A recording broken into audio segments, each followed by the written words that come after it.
시청자 여러분 안녕하십니까. 마켓나우 일부의 김호수. 고은별입니다. 오늘도 더 정확하고 빠르고 알찬 방송으로 마켓나우 여러분들께 다가가도록 하겠습니다. 자, 오늘 시장에서 가장 관심이 가는 것은 역시 마이크론 테크놀로지의 실적입니다. 마이크론 테크놀로지 실적을 결국에 확인했는데 오늘 시장에서 우리가 어떻게 반응할지가 일단은 가장 중요한 포인트가 되겠습니다. 실적 자체는 좋았습니다. 시장의 예상치에 거의 부합하고 시장의 예상을 상회하는 그런 실적들을 발표를 했는데 오히려 주가가 시간의 거래에서 좀 급락세가 나오는 모습이었어요. 다음 분기 실적 가이던스가 눈높이에 좀 못 미쳤다 이런 이야기였는데 자, 이게 이렇게까지 주가를 떨어뜨릴 일인가라고 좀 생각은 해봐야 되겠고 차익 실현 물량이 나온 것이 아닌가 그런 해석들도 나오고 있습니다. 자, 그렇다면 우리 시장에서는 어떤 반응을 보일까요? 삼성전자나 SK하이닉스 같은 대형주와 반도체 종목들이 오늘 같이 떨어지게 될지 아니면 오히려 우리는 선반영되어서 좀 반등세를 나타내고 코스피가 2,800선 다지기 할 수 있을지 여부가 가장 중요한 포인트가 되겠습니다. 네, 맞습니다. 이제 6월 거래일도 오늘을 포함해서 2거래일밖에 남지 않았습니다. 이제 시장의 눈은 이번 주 금요일 밤에 발표될 개인 소비 지출 물가지수를 기다리고 있는데요. 최근 국내 증시를 보게 된다면 반도체, 자동차, 조선과 같은 묵직한 종목들의 긍정적인 이슈가 지속적으로 순환매를 돌면서 나오고 있습니다. 과연 국내 증시 오늘은 어떻게 움직일지 그리고 하반기 전략도 어떻게 잡아야 될지 오늘도 저희와 함께 알아보시면 좋을 것 같습니다. 네, 마켓나우 저희가 준비한 내용들 하나씩 말내를 해드리도록 할 텐데요. 먼저 이슈레이더를 통해서 최근에 가장 좋은 평가들이 나오고 있는 이번 주의 히어로라고 할 수 있죠. 조선주에 대한 투자법 다시 한번 자세하게 좀 이야기 나눠보겠고요. 그리고 자동차 쪽 분위기도 좋습니다. 그러면 그 아랫단에 자동차 부품주들 또 어떤 종목들이 좋을지 선별해보도록 하겠습니다. 네, 6월 유가증권 시장 2,800선 터치하는 데 성공을 했죠. 과연 7월에는 안착에 가능할까요? 이어 이야기 한번 나눠보도록 하겠고요. 수출주에 대한 기대감 지속적으로 나오고 있습니다. 앞으로의 대응 전략 확인해 보겠습니다. 마지막으로 이코노미톡에서는 이 중소형 가치주를 봐야 한다. 하반기에는 여기를 공략해야 된다라고 이야기하시는 분이 있습니다. 현대차증권 김중원 상무가 함께 이제 하반기에 어떤 투자 전략을 세워야 할지 자세하게 이야기 나눠보도록 하겠습니다. 네, 그럼 목요일장도 힘차게 출발하는 마켓나우 1부. 지금 시작하겠습니다.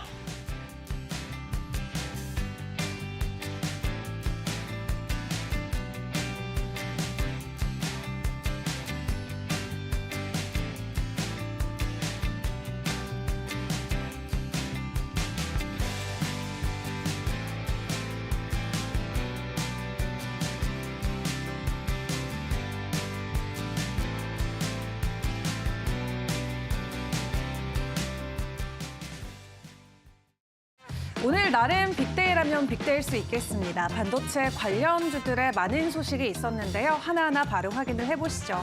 일단 오늘 시장 외에서 마이크론 실적 발표가 됐죠. 3분기 매출액은 68억 달러를 기록하면서 시장의 예상치를 웃돌기는 했습니다. 그럼에도 불구하고 시간의 거래에서는 다소 부진한 모습을 보이고 있는데요.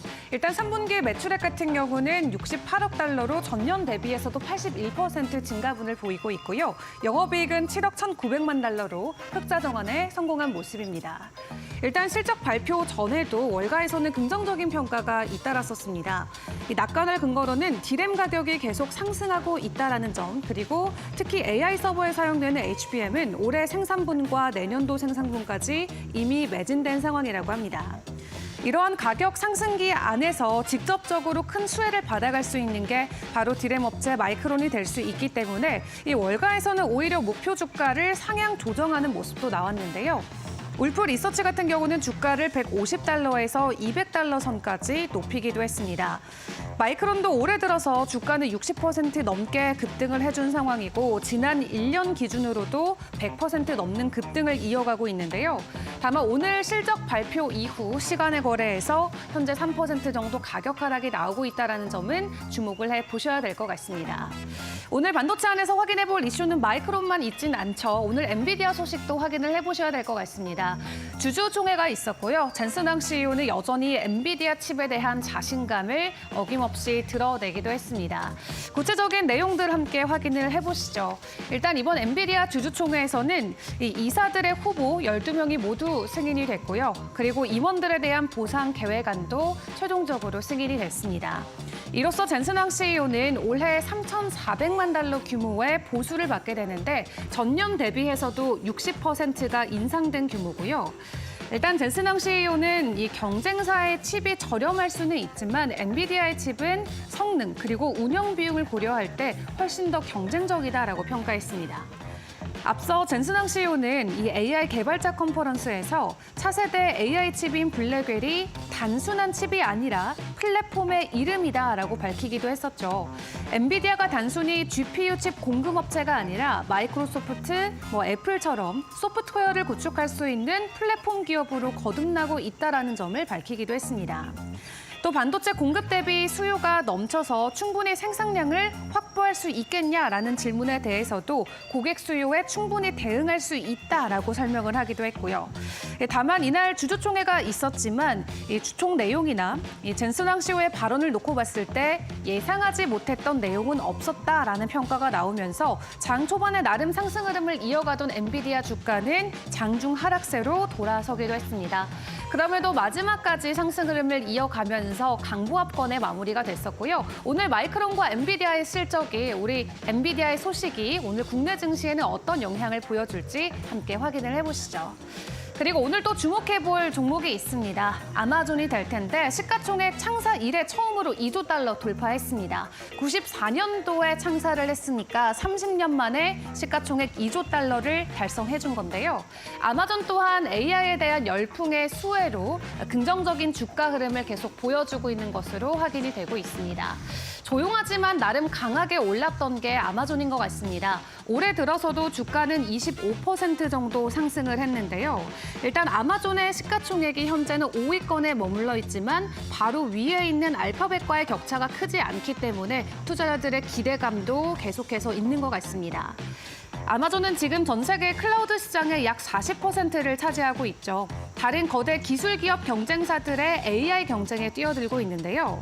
앤디 제시 아마존 최고 경영자는 지난 4월 주주들에게 보낸 연례서안에서 앞으로 수년간 AI가 회사의 수백억 달러의 수익을 견인할 것으로 기대한다면서 세상을 변화시키는 AI의 상당 부분이 아마존 웹 서비스에 구축될 것으로 낙관한다고 자신하기도 했습니다.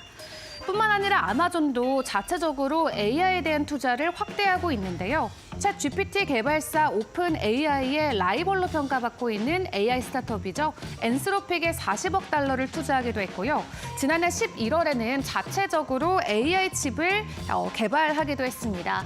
이런 여러 가지 투자들을 단행하면서 AI 관련주로도 아마존 계속해서 부각이 되고 있고요. 일단 오늘 장중에도 큰 폭의 상승 흐름을 이어가기도 했습니다.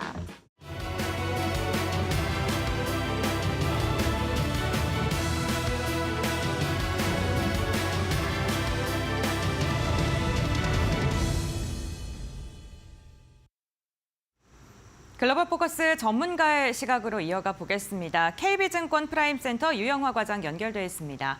안녕하십니까? 네, 안녕하십니까? 네, 오랜만에 미국 3대 증시가 일제히 상승했습니다. 어떠한 부분 집중적으로 보셨을까요? 네, 뉴욕 증시는 소폭 상승 마감했고요. 사실 특별한 변수 없는 상황에서 금요일에 발표될 PC 물가지수 기다리면서 관망세를 보였습니다. 다만 메모리 반도체 기업 마이크론의 실적 발표가 다소 조금 실망스러웠습니다. 일단 이번 분기에는 실적 기대치를 채웠지만 다음 가이던스가 중간값으로 발표되면서 이미 사실 이제 주가가 많이 기대감에 올랐었기 때문에 그 부분에 대해서 일부 반납을 하는 모습이 나왔고요. 시간의 거래에서 5% 하락하는 모습 나왔습니다. 아마 오늘 우리 시장에도 이 부분이 일부 반영될 것으로 판단되고요. 다만 중장기적으로는 메모리 반도체의 업황은 긍정적으로 바라보기 때문에 오늘 같은 날 크게 하락을 한다면 좀 기회가 될 수 있지 않을까라고 판단하고 있고요. 특히나 아마존이 3.9% 좀 크게 상승을 했습니다. 시가총액은 2조 140억 달러로 달성을 했고요. 마이크로소프트, 애플, 엔비디아, 알파벳에 이어서 2조 클럽에 입성을 했습니다. 세계 최대 클라우드 서비스를 제공하고 있는 아마존 클라우드 웹 서비스가 AI 기술 채택을 하면서 좀 성장세가 긍정적이기 때문에 이번 또 실적 발표도 기대를 해보면 좋을 것 같고요. 리비안 같은 경우는 이제 시간에서 50% 이상 상승을 하면서 기대를 모았지만 실제로 본장에서는 23% 상승 마감했는데요. 월가에서는 폭스바겐이 투자를 하는 건 긍정적인데 지금 리비안이 분기당 10억 달러에 달하는 적자를 내고 있기 때문에 그것을 완전히 메우는 데는 좀 미미하다. 이제 추가적인 어떤 투자 기대감이 없다면 이 정도의 상승을 보여줄 거다라고 이제 아마 시장은 받아들인 것 같고요. 거기다 마지막으로는 엔비디아 주총에서 크게 긍정적인 이야기가 나오진 않았지만 어쨌든 0.25% 상승을 하면서 긍정적으로 마감을 했습니다. 네, 그렇군요. 만약에 마이크론의 영향으로 국내 반도체 기업들 흔들리게 된다면 오히려 기회다라고 말씀을 해주셨는데, 그다음 국내 증시에 어떻게 전략을 잡아야 할까요?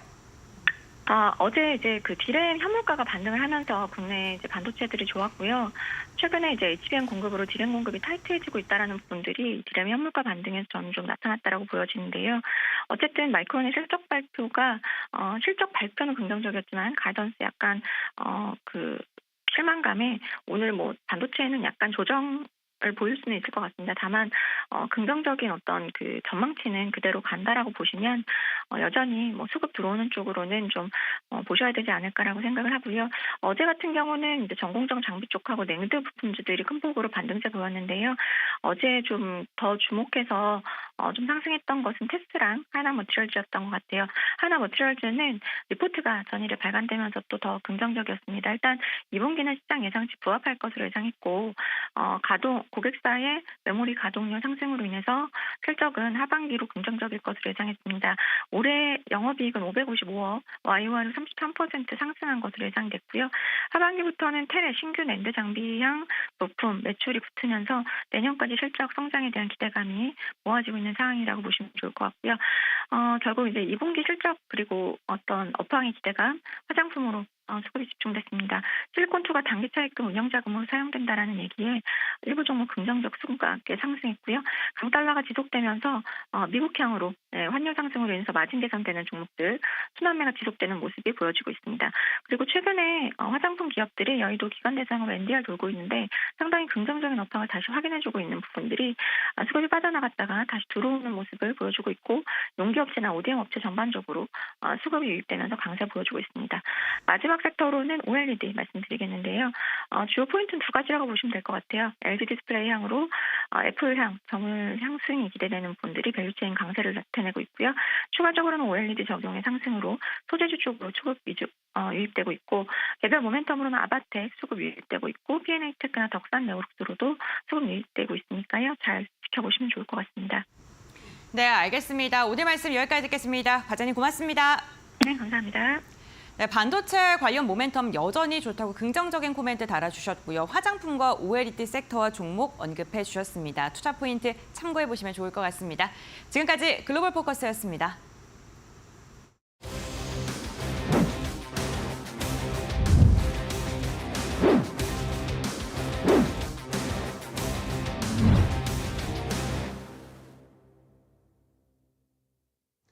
자, 이슈 레이더로 바로 이어가도록 하겠습니다. 우리 개장 전에 확인해야 할 이슈들 포착하고 종목 전략까지 함께 이야기 나눠볼 텐데요. 자, 이슈 레이더 본격적으로 들어가기 전에 조금 전에 네이버 웹툰과 관련된 속보들이 좀 계속 들어오고 있어서 간단하게 체크하고 좀 넘어가 봐야 될 것 같아요. 자, 나스닥 상장 이제 미국 시간으로 오늘이죠. 오늘 미국 시간으로 상장을 하게 되는데 공모가가 결정이 됐답니다. 공모가가 희망범위 상단 21달러로 설정이 되면서 이제 만약에 그렇게 상장이 돼서 기업 가치를 책정을 하면은 26억 7천만 달러, 우리 돈으로 한 3조 7천억이 넘는 몸값이 책정될 것으로 보입니다. 네이버 웹툰 엔터테인먼트의 공모 희망범위 최상단 21달러로 결정이 됐다라는 소식이 전해지면서 이제 기대가 되죠. 오늘 시장에서도 네이버 웹툰 관련된 종목들, 네이버는 또 어떻게 움직일지가 가장 궁금한 상황인데 이런 것들 체크해 보시고 대비를 하셔야 되겠습니다. 자, 그럼 바로 이슈 레이더 이어가겠습니다. 오늘 두 분과 함께 할 텐데요. FR자산관리의 길건우 대표, 다울투자증권 이성웅 차장과 함께 하겠습니다. 안녕하세요. 반갑습니다. 안녕하십니까? 네, 안녕하세요. 자, 두 분은 또 오늘 어떤 이슈를 포착하셨을지 먼저 길건우 대표가 포착한 이슈부터 바로 확인해 보도록 하겠습니다. 최근 조선주에 대한 관심이 뜨겁습니다. 1분기에 이어 2분기까지 호실적을 기록할 것으로 전망되는 가운데 신조선가의 지속적인 상승, 달러의 강세, 미중 갈등의 반사의 기대까지 더해지고 있는데요. 특히 금리 인하 시기 항만 적체가 악화가 된다면 유럽의 선사들이 발주가 늘어날 것이라는 분석도 제기됩니다. 조선주들의 백고동 꾸준히 이어질까요? 관련 이야기 나눠보겠습니다.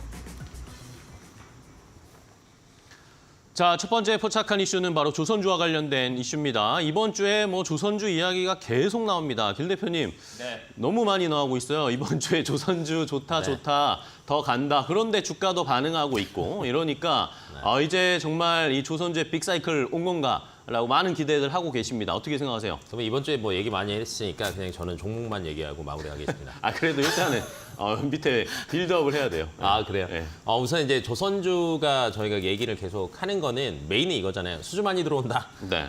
그냥 수주가 그러면 끊길 만한 게 뭐가 있냐를 한번 따져보셔야 되는데 아직까지는 없는 것 같습니다. 우선은 이제 수주적인 측면에서 본다라고 하면 그만큼 우리나라 친환경 선박이 인기가 많아라는 걸 체크를 해보셔야 되는데 네. 인기가 많습니다. 이유인즉슨 지금 이제 어찌됐건 국제해사기구에서 여러 가지 그 제재안들을 내놓잖아요. 네네. 원래 2050년까지 이제 탄소 넷제로가 아니라 넷 하프였거든요. 50% 정도로 줄인다였는데 바뀌었어요. 제로다. 더 강화된 거예요? 네, 더 강화가 됐기 때문에 안 그래도 3년 전에 조선 수주들 많이 들어올 때 저희가 그런 얘기들 했거든요. IMO에서 제재가 강해지니까 신조선을 선박을 발주할 때는 당연히 친환경 선박으로 할 수밖에 없다라는 얘기가 나왔는데 그게 2배로 강화가 됐다라고 생각하신다라고 하면 앞으로는 당연히 수주가 꺾이는 게 아니라 더 늘어날 수밖에 없고 그러면 이제 또 나오는 얘기가 중국한테 또 뺏기는 거 아니야? 그러니까요. 싸우는 거 아니야? 경쟁 구도잖아라고 하는데 최근에 이제 수주 3년치 된 거를 보시면 여전히 친환경 선박 쪽은 우리나라가 여전히 강세를 보이고 있고요.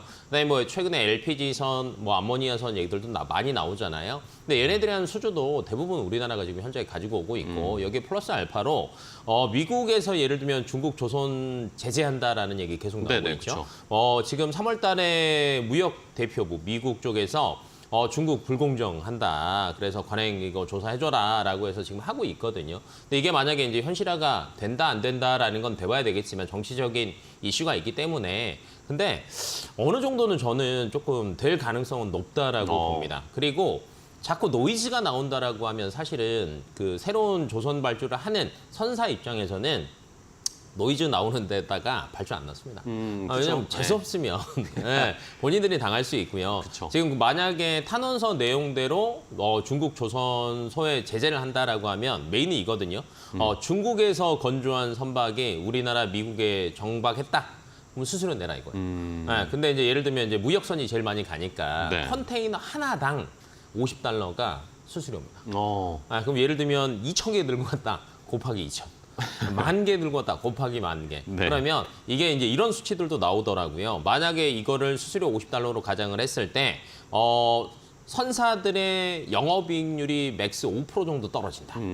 그러면 굳이 수주 넣을까요? 그렇죠. 안 넣을 겁니다. 그래서 아마 우리나라 입장에서는 당연히 좋을 수밖에 없는 구조다라고 생각하시면 될 것 같고 그다음에 이제 조선사들이 항상 또 발목을 잡는 게 인력난이었습니다. 근데 이 인력난이 최근 들어서 수치를 보니까 많이 해소가 되고 있어요. 그러니까 1분기 실적 발표 날 때 보니까 조선 5사 이제 저희가 빅3라고는 하지만 다 합치면 5사 정도 되니까 외국인 채용 규모가 지금 10,000명 넘어가고 있고요. 그다음에 이제 이로 인해서 사실은 기존의 빅3 정도가 공정 만회 비용이라는 게 있었습니다. 무슨 말이냐면 수주 받아서 납품을 해야 되는데 이게 만약에 지연되면 지연 보상을 해야 되거든요. 근데 이게 지금 조선 3사가 기존 거를 체크해 보니까 분기당 한 2,000억 정도가 공정 만회 비용으로 나가고 있었어요. 근데 이게 1분기 실적 발표에서 보니까 거의 다 소멸됐습니다. 그러니까 이 소멸된 가장 큰 게 인력 보충. 그래서 앞으로 이것들도 세이브 된다라고 하면 결론은 조선사 입장에서는 영업이익률이 올라가는 거잖아요. 그래서 이제 좋은 거밖에 없습니다. 나가는 비용 효율화 됐죠. 그다음에 수주 끊길 일 없죠. 미국, 중국 싸우면 우리 이득이죠. 이상입니다. 네, 알겠습니다.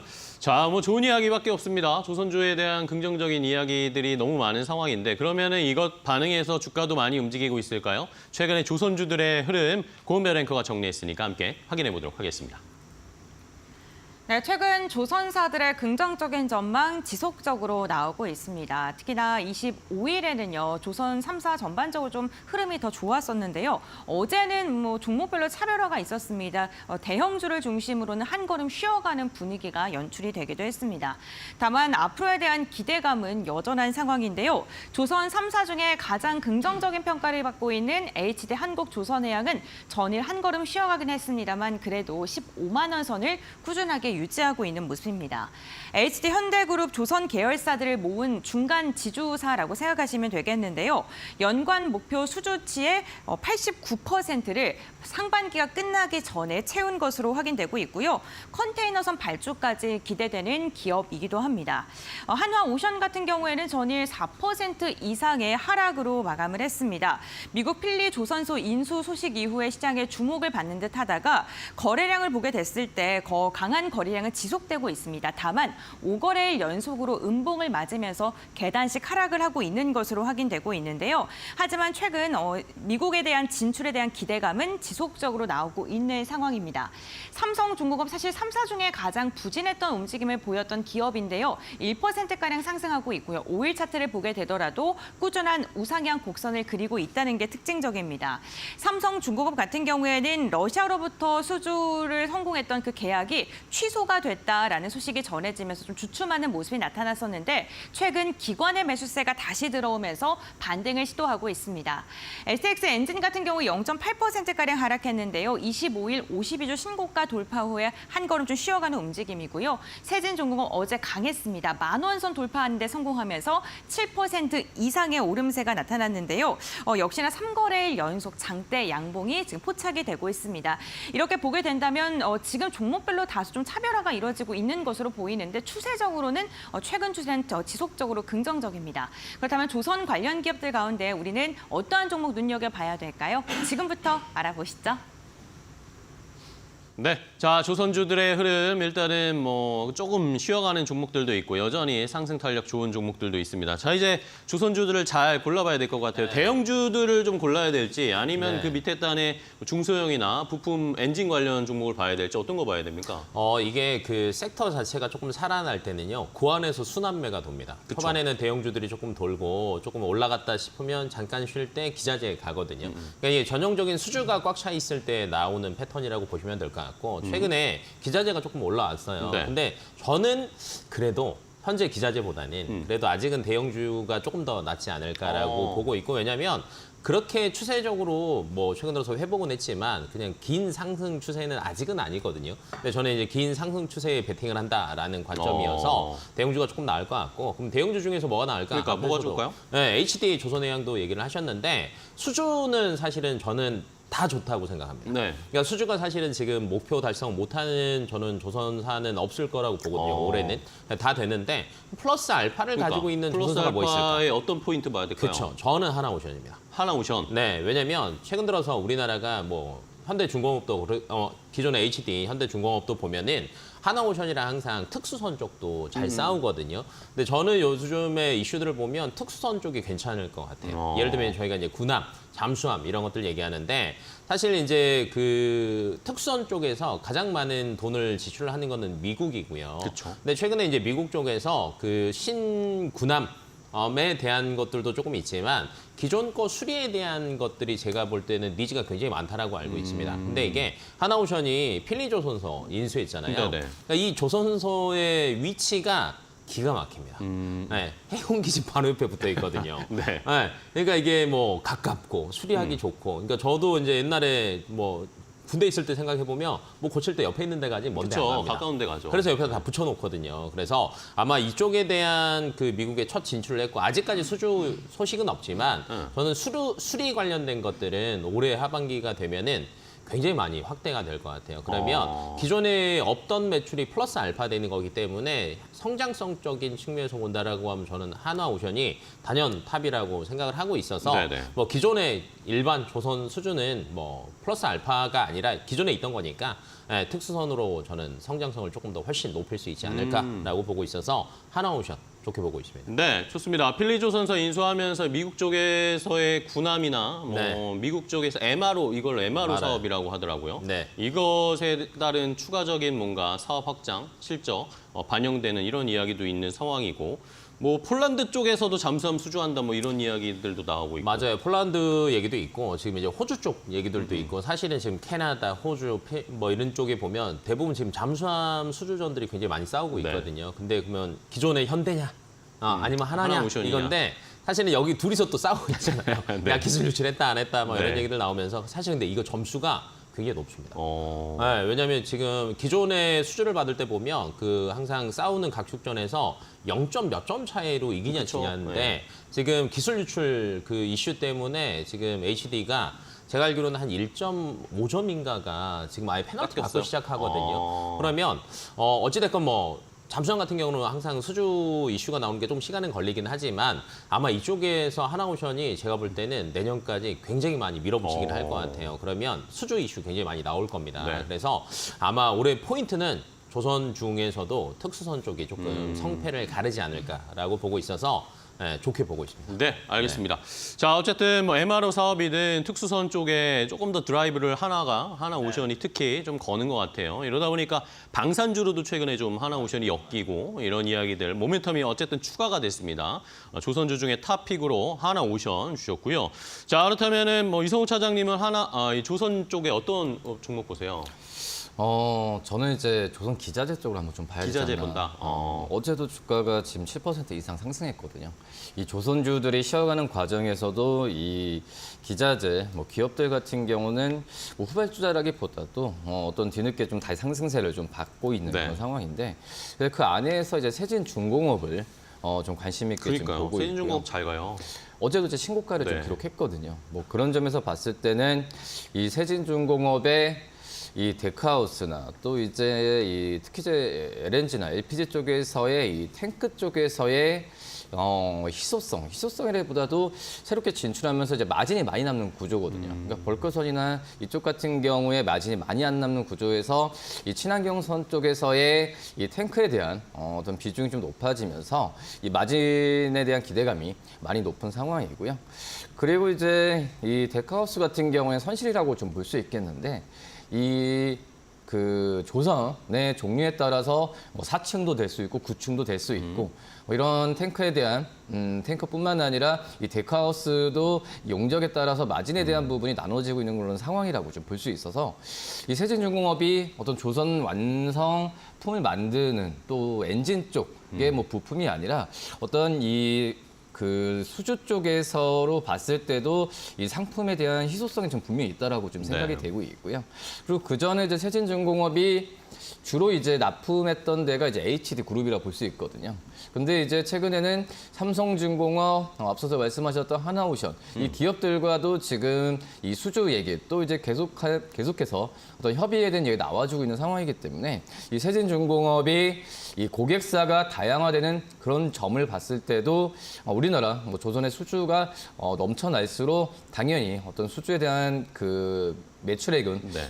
그대로 잡힐 가능성이 좀 있지 않을까 이렇게 판단됩니다. 네, 좋습니다. 자, 세진중공업 최근에 상승 탄력 쭉쭉 보여주고 있는 조선주 중에도 뭐 요즘 시세 가장 좋은 종목인데 시청자분들이 이제 선택을 하셔야 될 것 같습니다. 하나오션 같은 대형주를 조선 대형주를 선정을 할 것인지 아니면 세진중공업처럼 이 기자재 쪽, 조선 기자재 쪽으로 어쨌든 같이 수주가 늘어나면은 같이 성장할 수밖에 없는 그런 기업을 고를 것인지 시청자분들이 잘 판단을 해주시고요. 두 분의 이야기 참고하셔서 좋은 결정 내려주시면 되겠습니다. 첫 번째 조선주에 대한 이슈 함께 포착해봤고요. 자, 이번에 두 번째 이슈 또 확인해 보겠습니다. 이성웅 차장은 또 어떤 이슈를 포착하셨을지 바로 공개하겠습니다. 올해 자동차 업계가 980억 달러, 우리 돈으로 136조가량을 수출하며 최다 수출액을 기록할 것이라는 전망이 나왔습니다. 자동차 업계는 최근 현대차 그룹의 인도법인 IPO 기대감이 주목받고 있는 가운데 부품사들 역시나 수혜를 받는다는 분석이 나오고 있는데요. 정부가 자동차의 성장을 지원하는 법안을 내놓은 가운데 다음 달부터 미래차 기술 개발을 위한 법안이 시행되기도 합니다. 긍정적인 모멘텀이 많은 자동차 관련 이야기 지금부터 알아보시죠. 자, 두 번째 포착한 이슈는 역시 자동차입니다. 자동차도 뭐 조선 못지않게 좋은 상황입니다. 여러 가지 좋은 이야기들 많은데 그중에 어쨌든 불씨를 당긴 건 현대차가 인도 IPO 추진한다. 이 이야기 때문에 전반적으로 자동차 업종 자체가 좀 분위기가 개선된 것 같아요. 네. 그래서 이제 제가 이제 자동차 완성차보다는 자동차 부품주를 좀 말씀을 드리는데 앞서서 이제 조선도 얘기했을 때 조선 기자재 네네. 기업인 세진중공업 말씀드린 것처럼 이 자동차 부품주들 같은 경우에도 이 완성차 업체들에 대한 수혜를 그대로 받는 현재 상황이고 뭐 최근에 뭐 좋은 이유 같은 경우에도 이 현대차 인도법인의 상장이 이슈가 되면서 먼저 이제 완성차 업체들에 대한 관심을 가졌지만 그 이후에 바로 이제 그 인도 법인 쪽에서의 공장과 그리고 수출에 대한 실적이 있는 기업들이 뒤늦게 지금 주가 상승 여력을 좀 가져가고 있거든요. 뭐 그렇기 때문에 현대차, 기아 뭐 주가 많이 올랐을 때 뭐 부담스러운 가격이라고 판단할 수 없고 저는 더 갈 수 있을 거라고 생각이 되고 있는데 생각보다는 같은 맥락이면은 그동안에 좀 뒤처져 있었던 자동차 부품주 특히 이제 그 안에서 이 현대차 인도법인 쪽과 연관이 깊은 그런 기업들에 좀 관심을 가져야 되는 게 맞지 않을까라고 좀 생각이 되고 있고요. 본격적으로 어떤 상장에 대한 얘기가 나왔을 때 결국은 이제 생산량이 증대하는 결과로 이어진다는 걸 봤을 때 인도법인 또 이제 현대차 그룹과 좀 밀착 관계에 있는 그런 기업들에 대한 관심을 좀 가져야 되지 않을까라고 좀 생각이 되고 있고 이 자동차 부품주들 안에서도 말씀드렸던 현대차 인도법인과 밀착 관계도 있지만 수주나 여러 가지 실적으로 봤을 때도 나눠지는 구조가 있거든요. 네. 그러니까 그런 기업들을 살펴봐야 되는 게 맞지 않을까 이렇게 판단됩니다. 네, 좋습니다. 자, 어쨌든 뭐 계속해서 인도 IPO, 현대차 인도법인의 IPO 관련돼서 긍정적인 이야기들이 너무 많이 나오고 있어요. 뭐 오늘 네이버 F는 이야기도 앞에서 살짝 드렸지만 결국에는 현대차가 인도 IPO 하면서 자금을 모아서 이걸 가지고 또 뭐 새로운 투자를 한다거나 주주 친화 정책 같은 것들을 펼칠 것으로 보이는데 자, 그러면 어쨌든 또 인도에서 증설하겠다, 현대차가 증설하겠다는 이야기가 나오면 자연스럽게 말씀해 주신 것처럼 자동차 부품주들도 따라가서 거기서 증설하고 네. 투자하게 될 텐데 그러면은 결국에는 인도 시장을 우리가 이제 앞으로 새로운 또 뭐라고 해야 될까요? 주요 시장으로 봐야 될까? 중국에 우리가 뭐 굉장히 많은 시선이 쏠려 있었는데 이제 인도로 넘어갔다라고 봐야 되는 건가요? 글쎄요. 시장에 대한 성장폭은 당연히 인도가 그런 높은 상황이고, 어떻게 보면 이제 자동차 부품주들이 인도뿐만 아니라 지금 뭐 이렇게 중국 쪽에서도 굉장히 좀 공장에 대한 비중이 높거든요. 네네. 근데 지금 생산량이나 여러 가지 면에서 봤을 때, 뭐 제가 뭐 종목을 소개해 드리겠지만, 이 자동차 부품주들 안에서도, 실적에 대한 또 생산량의 성장성은 중국은 계속 역성장을 하고 있어요. 다른 어떤 미국, 뭐 그리고 동남아시아, 특히 인도 같은 경우에도 상승폭이 플러스 성장을 하고 있지만 중국 같은 경우는 지금 생산량이 마이너스로 지금 역성장을 하고 있기 때문에 중국 쪽에서의 시장보다도 제가 봤을 때도 이런 이 선행 지표 면에서 봤을 때는 중국 시장보다는 이 현대차도 그렇고 이 새로운 어떤 지역 쪽에서의 이 드라이브를 많이 걸고 있는 그런 상황이라고 좀 볼 수 있겠고요. 그리고 뭐 앞서서 뭐 미국뿐만 아니라 유럽 같은 경우에도 좀 중국 쪽에서의 이 전기차나 여러 가지 부분에서 관세에 대한 얘기 좀 나와지고 있잖아요. 네. 그런 점에서 봤을 때는 이제 중국에 대한 어떤 모멘텀은 제가 봤을 때는 많이 사라지고 있는 그런 구조로 가고 있다라고 판단되고 있어서 그래서 오랜만에 인도 쪽에서의 이런 좋은 얘기가 어떤 지금 시장 흐름과도 지금 비슷하지 않을까라고 좀 생각이 됩니다. 알겠습니다. 자, 어쨌든 뭐 미국을 포함해서 유럽, 뭐 중국 해서 최근에 뭐 글로벌 3대 시장으로 우리가 이야기했었는데 인도가 엄청나게 부상을 하고 있습니다. 현대차가 또 여기에 발빠르게 대응을 하고 있는 상황이고 여기에 관련해서 우리 시장에서도 자동차 부품주들도 함께 좀 레벨업이 됐으면 하는 바람입니다. 그러면 자동차 부품주들 최근에 주가 흐름 어떨까요? 현대차 훈풍을 받아서 잘 가고 있을지 고은별 앵커와 함께 확인해 보도록 하겠습니다. 네, 자동차 부품주들의 최근 흐름 함께 살펴보겠습니다. 사실 전거래일 자동차 부품주들 가운데에서는 리비안 관련 기업들의 급등세가 눈에 띄었습니다. 폭스바겐의 리비안 투자 소식이 전해지면서 리비안과 계약이 체결되어 있는 종목을 중심으로 해서 강한 시세가 분출됐었던 하루였는데요. 대표적으로 리비안의 와이어링 하네스를 공급하는 에코캡 같은 경우에는 전일 가격 제한폭까지 강한 상승을 보이면서 마감을 했습니다. 그 아래단 네 종목 같은 경우에는요, 인도 법인의 매출이 지난해를 기준으로 했을 때 두 자릿대 이상의 비중을 차지하고 있는 기업들이 이름을 올리고 있습니다. SL 같은 경우에는 5%가량의 오름세로 마감을 하면서 45,200원대를 돌파하는 데 성공을 했고요. 외국인의 매수세가 최근에 꾸준하게 유입되고 있습니다. 화신은 전일 상승폭은 가장 적었지만 매출액을 기준으로 했을 때 매출의 비중폭이 인도 법인이 18%가량을 차지하면서 가장 큰 파이를 차지하고 있는 기업이기도 한데요. 3거래일 연속 상승하고 있는 모습이고요. 서현 이와 같은 경우는 기관의 매수세가 굉장히 눈에 띕니다. 이번 달 12일부터 단 하루를 제외하고 기관의 매수세가 연일 들어오고 있다는 게 특징적이고요. 저는 2%가량의 오름세가 확인이 됐습니다. 어쨌든 자동차 부품 관련 기업들 현대차 그룹의 훈풍을 이어서 받을 수 있을지 긍정적인 전망이 쏟아지고 있습니다. 그렇다면 종목 선정이 무엇보다 중요해 보입니다. 과연 현대차와 관련되어 있는 4가지 종목 중 가운데 전문가들께서 어떠한 종목을 또 선택을 하셨을까요? 지금부터 알아보시죠. 자, 이제 그럼 자동차 부품주 골라보겠습니다. 이성욱 차장님이 어떤 종목을 선정을 하셨을지. 자동차도 역시 대형주 말고 부품주를 보신다. 이 수익이 더 나니까 그런 거죠.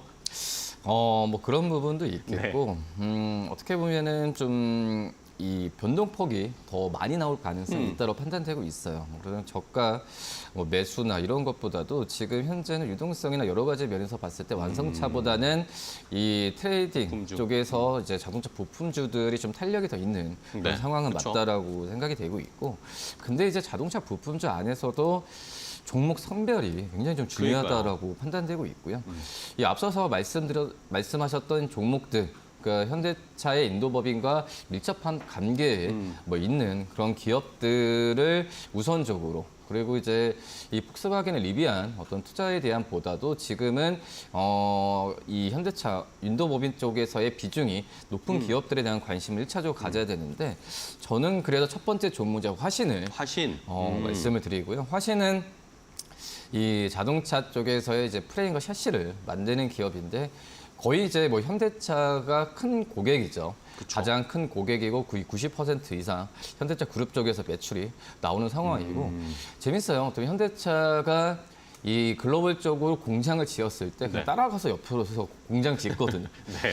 그런 점을 본다고 하면은 저는 이제 화신이 현대차 뭐 그룹의 그룹사라기보다도 그냥 현대차 그룹에 대한 인식의 안으로 지금 들어가 있다라고 생각이 되고 있어서. 공생관계네요, 거의. 그렇죠. 그리고 그런 점에서 보면은 이 현대차 쪽에서의 뭐 수주나 이런 부분은 그대로 지금 화신 쪽으로의 나오는 상황이다라고 말씀드릴 수 있겠고요. 그리고 이제 화신이 작년에 상반기 때 주목을 받았던 게 바로 이제 전기차 쪽에서의 모멘텀이었거든요. 지금은 이 전기차와 시장 쪽에서 전망이 계속해서 지금 악화가 되고 있는 상황에서 현대차도 작년 하반기부터 주가가 떨어진 그 주가가 많이 좀 조정을 받았었는데, 최근 같은 경우에는 다시 한번 현대차 그룹의 실적, 그리고 여러 환율 효과, 그리고 이 주주환원 정책에 의해서 훨씬 더 주가가 지난달부터 주가 좀 반등력 여러 개 지금 보여주고 있는데, 하지만은 이 전기차 쪽에서 모멘텀도 분명히 있을 거라 생각이 되고 있어요. 왜냐하면은 이 전기차 쪽에서도 이 경량화나 이런 부분이 굉장히 중요하기 때문에 네. 이 프레임이나 샤시 부분도 이 화신 쪽에서 줄 가능성이 굉장히 크죠. 그리고 이 전기차 쪽에서의 샤시나 이런 부분이 일반적인 내연기관차보다 마진이 많이 남는 건 사실이거든요. 그리고 기술력을 이 샤시 쪽에서 갖고 있는 자동차 이 부품주들도 많이 없기 때문에 네. 화신에 대한 관심은 좀 꾸준하게 좀 가져야 되지 않을까라고 판단됩니다. 좋습니다. 자, 현대차와의 인도법인 가장 많이 함께 협업하는 비중이 높은 화신을 첫 번째로 주셨고요. 다음 종목은 뭐 볼까요? 그러면 다음 비중 2위 기업 보는 겁니까? 그쵸. 어떻게 보면 이제 서현이와 서현이와요. 네. 원래는 좀 SL이랑 서현이와 둘 중에 하나 고민하다가 고민하셨어요? 근데 SL도 어떻게 보면은 약간 샤시 프레임 쪽에서도 이제 비중이 있기 때문에 이 서현 이하를 좀 말씀을 좀 드리도록 하겠는데 이 서현 이하 같은 경우에는 어떻게 보면은 그 자동차 안에서의 그런 피혁 제품들, 뭐 이런 제품들을 만드는 그런 기업이라고 좀 볼 수 있겠고요. 뭐 그런 점에서 보면은 역시 지금 그 인도 쪽에서의 인도뿐만 아니라 미국, 멕시코 6개 공장 쪽에서의 새롭게 지금 생산 라인을 지금 갖추고 있는 상황이거든요. 뭐 그렇게 된다고 한다면 이 해외 쪽에서의 수출에 대한 뭐 비중 같은 경우에도 점점 높아지면서 이 환율 효과도 그대로 갈 가능성이 있다라고 좀 생각이 되고 있고 이 작년이었죠. 인도 쪽에서 이 스쿠터형 쪽에서의 차저나 인내 시트 이런 법인 쪽의 생산 법인을 지금 이제 설립을 했던 상황이기 때문에 인도 법인의 이 실적이나 현대차 쪽에서 효과 부분은 그대로 서현이하가 또 갖고 올 가능성이 있다라고 지금 생각이 좀 되고 있어서 지금 이제 서현이하를 제가 오늘 갖고 온 이유 중 하나가 인도 쪽에서의 공을 많이 들이고 있는 네네. 모습이 좀 나타나지고 있거든요. 뭐 그런 점에서 서현이하 주가 같은 경우에도 지금 반등세를 지금 많이 보여주고 있는 상황에서 서현이하를 두 번째 탑픽으로 좀 말씀드리도록 하겠습니다. 네, 좋습니다. 자, 서현이와 화신, 뭐 현대차 인도 법인의 가장 또 많은 비중을 차지하는 종목 2개를 알려주셨고, 자, 그러면 이번에는 길건우 대표님은 어떤 종목 보실지. 어쨌든 이 현대차 인도 법인 IPO 이야기가 나오니까 그동안 많이 눌려 있었던 자동차 부품주들이 6월 초부터 이제는 네. 약간 반응이 나왔단 네. 말이에요. 그러면 지금이라도 들어가도 괜찮다고 보시는 거예요? 어떤 종목 보실 거예요? 갑자기 말을 바꾸는 거예요, 질문을. 어려운 걸로. 근데 이제 자세히 보시면 실적이 좋았습니다. 네, 지금 이제 앞에서 그 차장님이 얘기하셨지만 이제 대표적인 게 화신, 뭐 방금 전에 또 이제 성화이텍, 뭐 SL, 서현이와. 네, 서현이와 이렇게 대표적인 4종목이 있는데 실적을 보시면 뉴스뿐만이 아니라 실적을 보시면 굉장히 좋습니다. 그러니까 지금 최근에 수출입 동향에서도 체크해 보시면 아시겠지만 자동차 잘 팔리고 있고요. 그렇죠. 잘 팔리고 있으면 당연히 부품주들은 그 안에 무수히 많은 것들이 들어가는데 실적이 안 좋아질 건 없거든요. 네, 그래서 실적 자체가 좋기 때문에 저는 분명히 탄력을 더 받을 수 있다라고 생각을 하고 있고 SL 같은 경우는 최근에 조금 많이 오르기는 했어요. SL, 그죠. 네, 그래서 이제 조금 부담이 되기는 하는데 반대로 이제 성우하이텍 같은 경우에는 뭐 인도 쪽 매출 비중도 높음에도 불구하고 사실은 이제 주가가 조금 못 가고 있다라는 성화이텍은 거. 못 봤더라고요. 맞아요. 주가가. 근데 네. 사실은 이제 범퍼 레일 쪽은 현대차 거의 독점 공급이라고 생각하시면 될 것 같고 최근에 인도 쪽이 굉장히 뭐 그 글로벌로 따지면 미국, 중국에 이어서 3번째 시장이다라고 하는데 결론은 저희는 항상 주가는 성장성이거든요. 그러니까 지금 잘 버는 거 말고 앞으로도 잘 벌 거냐가 굉장히 중요한데 인도 쪽이 최근 들어서 보면 굉장히 빠르게 급성장을 네네. 하고 있다 보니까 차량 구매력도 늘어난다라고 생각을 하시면 될 것 같고 지금 이제 인도 자체에서 보면은 현대차가 지금 점유율로 따지면 2위고요. 그다음에 5위가 기아입니다. 그다음에 3위, 4위는 자국 브랜드, 이제 뭐 타다 자동차 많이 들어보셨을 텐데 3위, 4위가 이제 인도 자체 브랜드고요. 1위가 스즈키인데 저는 현대 기아가 충분히 이 안에서 지금 전략적으로 IPO를 하고 자금을 끌어모으는 것 자체가 인도 자체에 조금 많이 흡수가 되고 거점으로서 굉장히 투자를 많이 하겠다라고 이해를 하고 있거든요. 그러다 보면 매출에 대한 성장성은 인도 쪽이 굉장히 커질 것 같아요. 그래서 뭐 성화이텍 같은 경우 아니면 SL 같은 경우에도 모두 좋다. 그래서 특정 뭐 타픽보다는 이 안에서 계속 그 고점을 높여갈 건데 네네. 의외로 성화이텍이 지금 굉장히 낮게 있다. 그러니까요. 네, 실적 괜찮다. 라고 생각을 하시고 저는 베스트는 그래도 성화이텍이 되지 않을까라고 생각하고 있습니다. 성화이텍을 베스트 네. 탑픽으로 골라주셨고요. SL은 좀 많이 올랐는데 많이 SL 도 올라서 좀 쉴 것 괜찮다? 같아요. 네, 좀 쉴 것 같아서. 왜냐면 다른 애들이 아직 키높이가 안 올라왔거든요. 그래서 딴 애들 좀 올라오고 나면 사실은 성장성으로 본다라고 하면 SL이 좋습니다. 왜냐면 이제 지금 어찌됐건 그 많은 차들이 뭐 전기차로 넘어가는 게 최근 들어서 조금 주춤하긴 하지만 결론 다 넘어가거든요. 근데 이 안에서 이제 항상 LED 램프 얘기들 굉장히 많이 나오잖아요. 램프에 대한 채택률은 높아질 수밖에 없습니다. 그렇기 때문에 성장성으로 보면 SL은 좋지만 주가가 조금 부담되는 위치에 있다라는 관점으로 보시면서 길게 보시면 SN, 네. 최근에 이슈로 보시면은 성화이텍. 알겠습니다. 좋습니다. 자, 이렇게 인도법인, 현대차 인도법인 상장과 관련해서 부품사들 가운데 인도법인 비중이 높은 1, 2, 3, 4를 쫙 정리를 해드렸습니다. 두 분이 또 공교롭게 그렇게 두 개씩 가지고 오셨으니까 뭐 이미 주가가 많이 뜬 것도 있고 아직 반응이 안 온 것도 있고 이렇기 때문에 시청자분들이 잘 차트 보시면서 한번 선택을 해주시면 될 것 같습니다. 자, 이렇게 오늘 두 분과 함께 이슈레이더 체크해봤습니다. 오늘 좋은 종목과 전략까지 알려주셔서 감사하고요. 두 분 또 다음 시간에 뵙도록 하겠습니다. 고생 많으셨어요. 고맙습니다. 고맙습니다.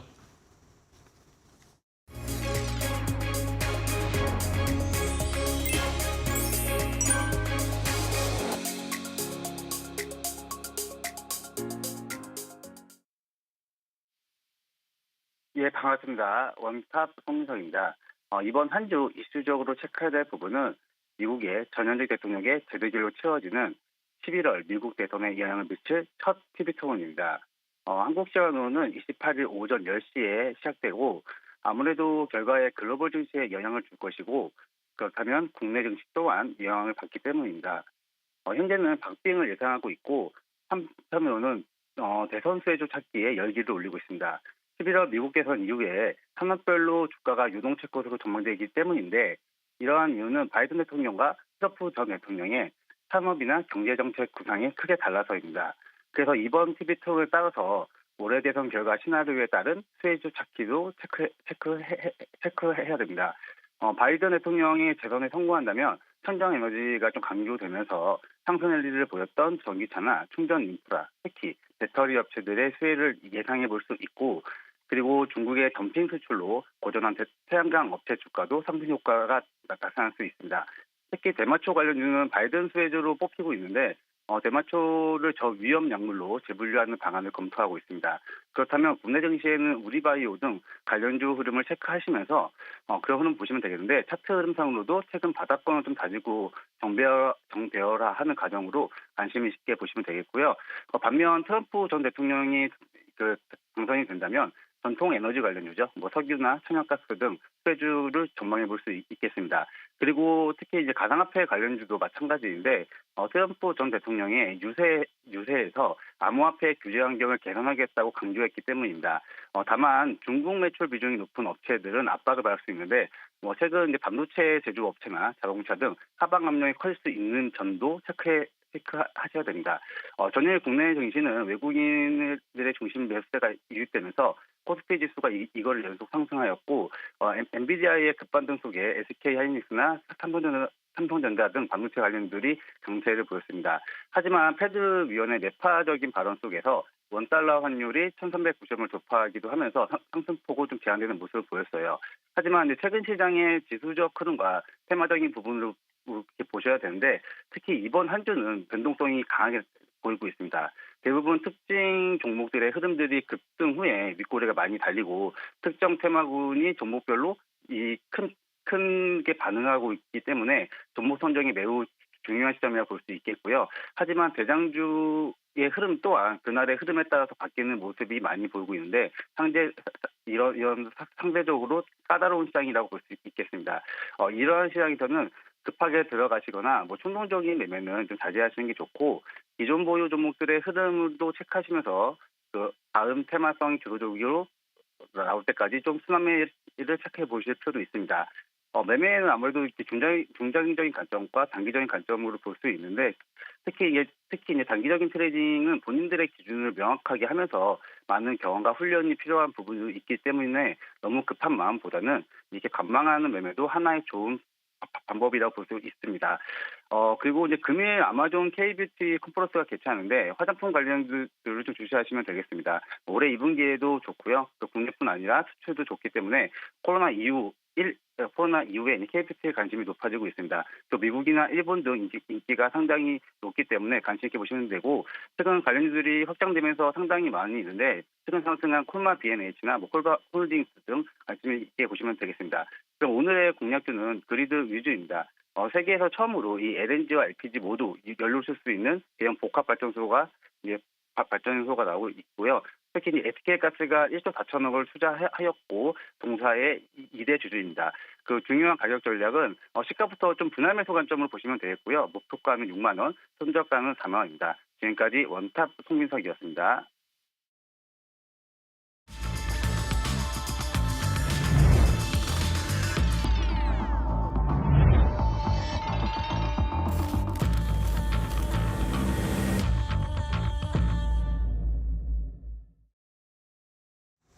자, 마켓 스탠바이로 이어가겠습니다. 오늘 개장도 이제 10분 정도밖에 남지 않았습니다. 현재 시간 8시 50분이 지난 상황인데요. 자, 우리 시장은 오늘 이 마이크론 테크놀로지의 실적 성적표를 받고 나서 어떻게 반응할지가 가장 관심이 가는 대목입니다. 일단은 뭐 실적은 눈높이에 부합하는 수준이었는데 다음 분기의 가이던스가 눈높이에 조금 못 미쳤다. 이런 실망감 때문에 시간의 거래에서 하락세를 보였습니다. 삼성전자, SK하이닉스 일단 오늘은 엇갈리면서 삼성전자는 상승 출발할 것으로 보이고 SK하이닉스는 낙폭이 조금 나올 것으로 예상이 되고 있는 상황입니다. 자, 이것뿐만 아니라 전기차 관련 종목들이 어제 또 미국 시장에서 급등세를 나타내기 때문에 2차 전지 관련 종목들 어떻게 반응할지 봐야 되겠고요. 네이버 웹툰의 공모가가 공모가격 밴드의 상단을 기록하면서 어느 정도 흥행을 보일 것으로 예상이 되면서 네이버와 네이버 웹툰 그리고 웹툰 관련 종목들 오늘 한번 살펴봐야 되겠습니다. 자, 그럼 오늘 개장 출발 상황 레몬 리서치의 이상엽 이사와 퍼스트 프라임 리서치 손여로 팀장 그리고 고은별 앵커와도 함께 준비해 보도록 하겠습니다. 안녕하세요. 반갑습니다. 자, 오늘 장 출발하기 전에 또 어떤 이슈들을 체크해 봐야 될지 이상엽 이사님은 일단 개장 전 탑3 어떤 거 고르셨어요? 네, 첫 번째로 이제 코스피에 대해서 좀 말씀을 네네. 드리려고 합니다. 네, 코스피가 이제 2,800까지 온 다음에 좀 속도 조절이 나오는 게 아닌가 그런 생각을 해볼 수가 있는 상황인데 7월 달에는 이제 2,800포인트에 좀 안착할 수 있는 게 아닌가 그런 생각을 가지고 또 이번 주부터 좀 생각해봐야 되는 게 아닌가 그런 말씀을 드리려고 합니다. 왜냐하면은 그 지금이 이제 2분기 마지막 또 상반기 마지막 부분이기 때문에 실질적으로 방향성 관련돼서 놓고 본다고 하면은 이번 주보다는 이제 7월 초부터가 진검승부 또 중요하지 않을까 그런 생각해볼 수 있을 것 같고요. 그리고 일단 긍정적인 요인으로는 환율이 높다는 거 수출 기업에 있어서 긍정적이다라는 말씀을 드리고 싶고 또 7월 첫째 주에 삼성전자의 잠정 실적 발표도 있고 또 이제 기대해 볼 만한 이벤트가 있습니다. 7월 10일 날 언팩 행사가 있는데 갤럭시 링이 소개되고 출시가 됩니다. 그래서 삼성전자 관련돼서 주요 이벤트가 많다는 거 지수 2,800포인트에 있어서 긍정적인 게 아닌가 그런 생각 해볼 수 있을 것 같고요. 두 번째는 코스닥 말씀을 드리려고 합니다.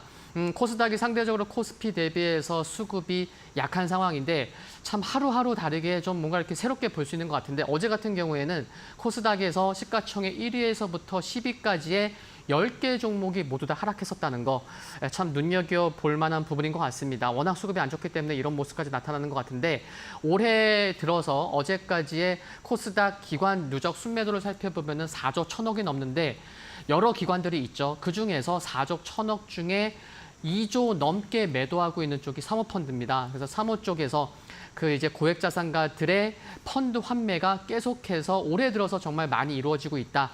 시장에 있어서도 좀 좋은 부분은 아닌데 긍정적으로 본다고 하면 이 수급 쏠림이 굉장히 좀 심할 수가 있겠구나. 좀 그쪽에서 기회를 찾아봐야 되겠구나. 그런 것도 오늘도 좀 염두를 해야 하면 좋지 않을까라는 말씀을 드리고 싶고요. 세 번째는 종목 섹터 말씀드리려고 합니다. 기존 주도주였던 섹터에 대한 관심이 필요한 게 아닌가 그런 생각입니다.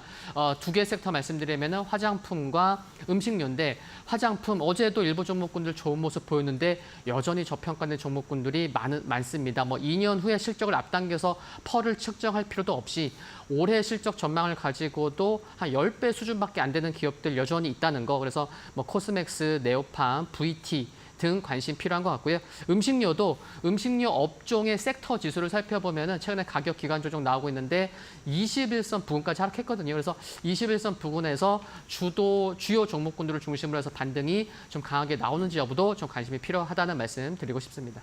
네, 알겠습니다. 이상엽 이사는 7월에 삼성전자의 다양한 이벤트로 인해서 유가증권 시장 2,800포인트 안착할 수 있는지 그 부분 주목해 봐야 된다라고 말씀해 주셨고 지수단에서 상대적으로 수급이 약한 코스닥도 짚어주셨습니다. 마지막으로 수출 중심의 화장품 그리고 음식료 업종 여전히 눈여겨볼 만하다라고 이야기해 주셨으니까요. 투자 포인트 참고해 보시면 좋을 것 같고요. 이어서 손 팀장님은 어떠한 이슈 세 가지 들고 오셨는지 궁금합니다. 네, 첫 번째로 반도체 말씀을 드리도록 하겠습니다.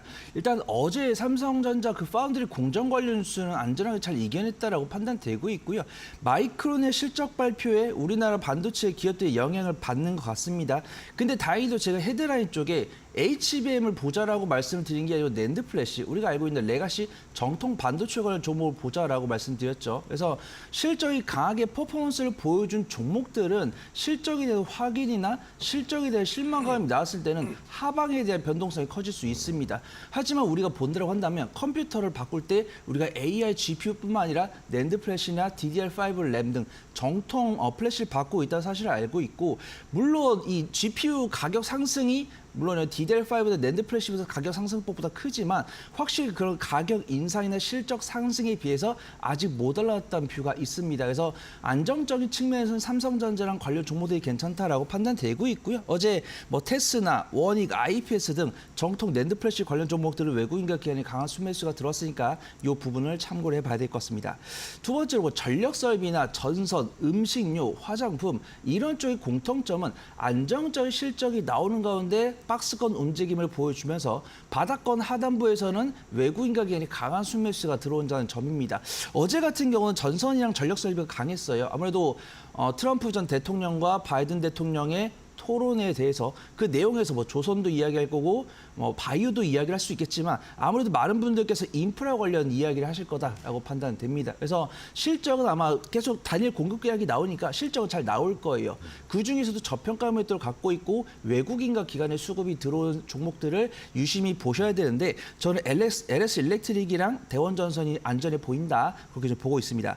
마지막으로는 게임이랑 소프트웨어 쪽 보도록 하겠습니다. 일단 어제 데브 시스터즈가 포문을 열었지만 네이버 웹툰 관련 뉴스도 있었고요.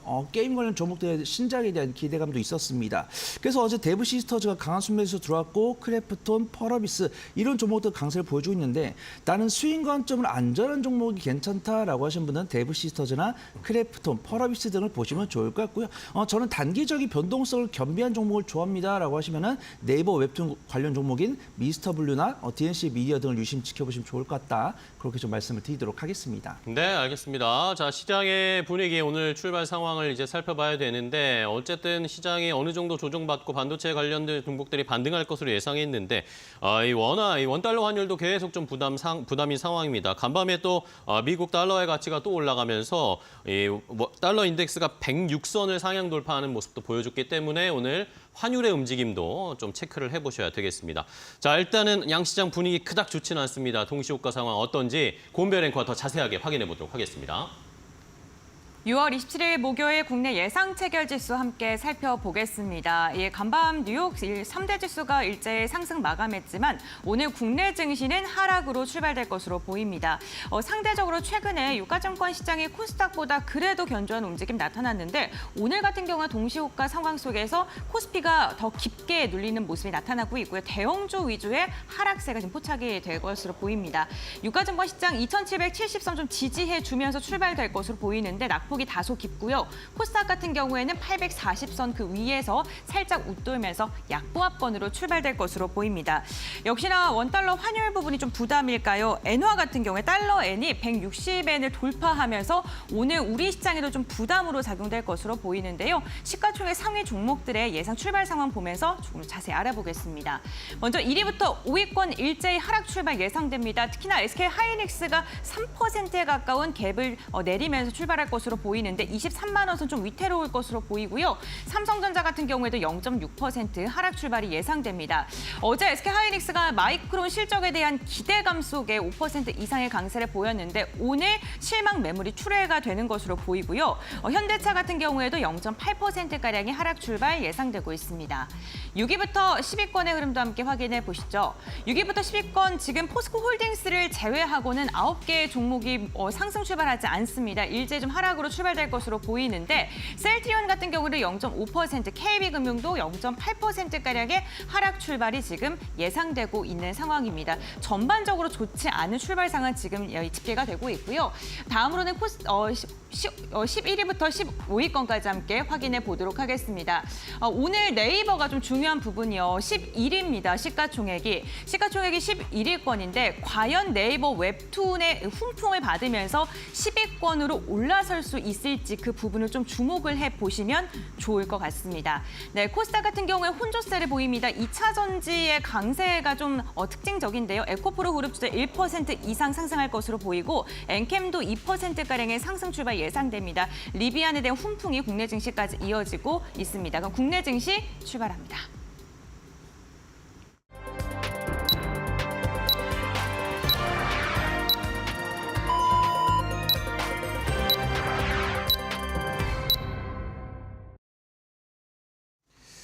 자, 2024년 6월 27일 목요일 국내 증시 출발을 했습니다. 과연 이번 주에 좀 시장의 반등을 보여줄 수 있을지 기대가 되고 있는 상황이었고 어쨌든 상반기가 마무리되기 전에 코스피 2,800선 안착할 수 있지 않을까라는 기대감들이 있었는데 오늘 시장도 일단은 쉽지 않은 출발을 보이고 있는 상황입니다. 간밤에 마이크론 테크놀로지가 좋은 실적을 발표했음에도 불구하고 4분기 그다음 회계연도 4분기에 대한 실적 가이던스가 눈높이에 미치지 못해서 차익 실현 매물이 쏟아지는 시간의 거래에서 좋지 않은 평가들을 받았습니다. 이런 것들이 우리 시장에도 영향을 주면서 오늘 반도체 관련 종목들이 일제히 좀 조정을 받고 있습니다. 삼성전자가 0.7%대 하락세 87,700원까지 내려왔고요. SK하이닉스가 3% 넘게 급락세를 나타내고 있습니다. 229,500원, 23만 원대가 깨지는 모습이고요. 이 외에도 한미반도체라든지 이수페타시스 같은 대부분의 반도체 관련 종목들이 하락세를 나타내고 있는 상황입니다. 그나마 2차전지 관련 종목들이 오늘 좋습니다. 간밤에 루시드와 테슬라 이런 전기차 종목들 리비안까지 해서요 상승세가 나왔는데 이런 것들이 우리 시장에서 LG에너지 솔루션이라든지 코스닥 시장에서 에코프로비엠과 에코프로, 엔캠 같은 종목들의 그나마 상승 탄력을 힘을 주고 있는 모습이고요.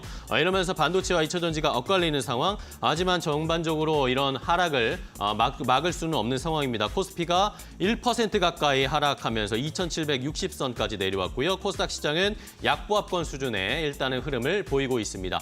환율도 지금 또다시 올라가면서 1,394원대까지 올라오면서 외국인 수급에 조금 더 부담을 주고 있습니다. 자, 그럼 장 출발 어떻게 했는지 조금 더 자세하게 고은별 앵커와 확인해 보도록 하겠습니다. 네, 목요일장 국내 증시 양시장 모두 다 하락으로 출발을 알렸습니다. 유가증권 시장 결국에는 2,770선 무너진 채 출발하는 모습이고요. 코스닥 같은 경우에는 약보합권 841포인트 선을 지나가는 모습입니다. 아무래도 2차 전지 상대적으로 약세를 보였던 이 섹터가 오늘은 강세를 하면서 지수단을 좀 견인해주고 있는 견조하게 버텨주는 모습이 나타나고 있는데요. 이데일리 스핀을 통해서 조금 더 자세한 출발 상황 알아보도록 하겠습니다. 먼저 유가증권 시장의 시가총액 상위 종목들의 출발 상황 함께 확인해 보시죠. 네, 오늘 전반적으로 시총 상위단의 기업들 하락으로 출발된 것으로 보입니다. 특히나 SK하이닉스의 낙폭이 굉장히 두드러지는 것으로 확인되고 있는데요. SK하이닉스, 마이크론의 4분기, 다음 분기에 대한 가이던스가 시장 예상치를 좀 못 미치면서 이로 인해서 시간외에서 급락을 했고요. 이에 대한 여파를 SK하이닉스가 고스란히 받고 있는 모습입니다. 삼성전자 같은 경우에는 일부 지금 증권사 그리고 일부 매체에서 보도가 나왔습니다. 디램과 낸드 가격을 상승을 할 수 있다. 3분기부터 상승을 할 것이다라는 그런 이야기가 나오면서 오늘 그래도 그나마 버텨주는 모습인데 앞으로 후속 기사 좀 확인을 해보시면서 주가의 추이도 한번 살펴봐야 될 것 같습니다. 전반적으로 흐름 좋지 않은 가운데 오늘 시총단에서 상승하고 있는 기업들을 보게 된다면요. 모두 다 2차 전지 관련 기업들입니다. LG 에너지 솔루션 0.6%, 삼성, SI, LG와 포스코 퓨처엠 그리고 포스코 홀딩스까지 2차 전지와 연관되어 있는 섹터를 제외하고는 일제히 하락 출발했다는 게 특징적이고요. 셀트리온과 삼성 바이오로직스 하락을 했는데 특이한 게요. 기아가 오늘 하락을 했지만 삼성 바이오로직스의 시가총액 순위를 추월한 것으로 지금 집계가 되고 있습니다. 기아가 어쨌든 수출에 대한 기대감, 삼성 바이오로직스의 약세로 인해서 5위권까지 올라섰다는 점 체크해 보시면 좋을 것 같고요. 네이버 오늘 웹툰 상장에 대한 기대감에도 불구하고 0.8% 하락 출발했다는 게 특징적이고 카카오도 1% 이상 깊게 눌리고 있습니다. 오늘 저 PBR 관련 기업들 중간 배당에 대한 기대감이 있는 금융증권사들도 일제히 하락으로 출발을 했습니다. 다음으로는 코스닥 시가총액 상위 종목들의 출발 흐름도 함께 확인해 보시죠. 네, 반면 코스닥 같은 경우에는 오늘 흐름이 좋습니다. 괜찮습니다. 혼조세가 나오곤 있습니다만 2차 전지가 그나마 좀 버텨주고 있는 모습인데요. 에코프로 그룹주도 오랜만에 3%에 가까운 상승을 보이고 있습니다. 역시나 리비안에 대한 훈풍, 강한 상승을 보였다는 게 국내 증시까지 영향을 미치고 있는 것으로 보이고요. 엔캠 역시나 1% 이상의 상승으로 출발했습니다. 제약 바이오 관련 기업들 지금 상승 전환 시도를 하고 있습니다만 그래도 다소 약한 움직임이 포착이 되고 있습니다.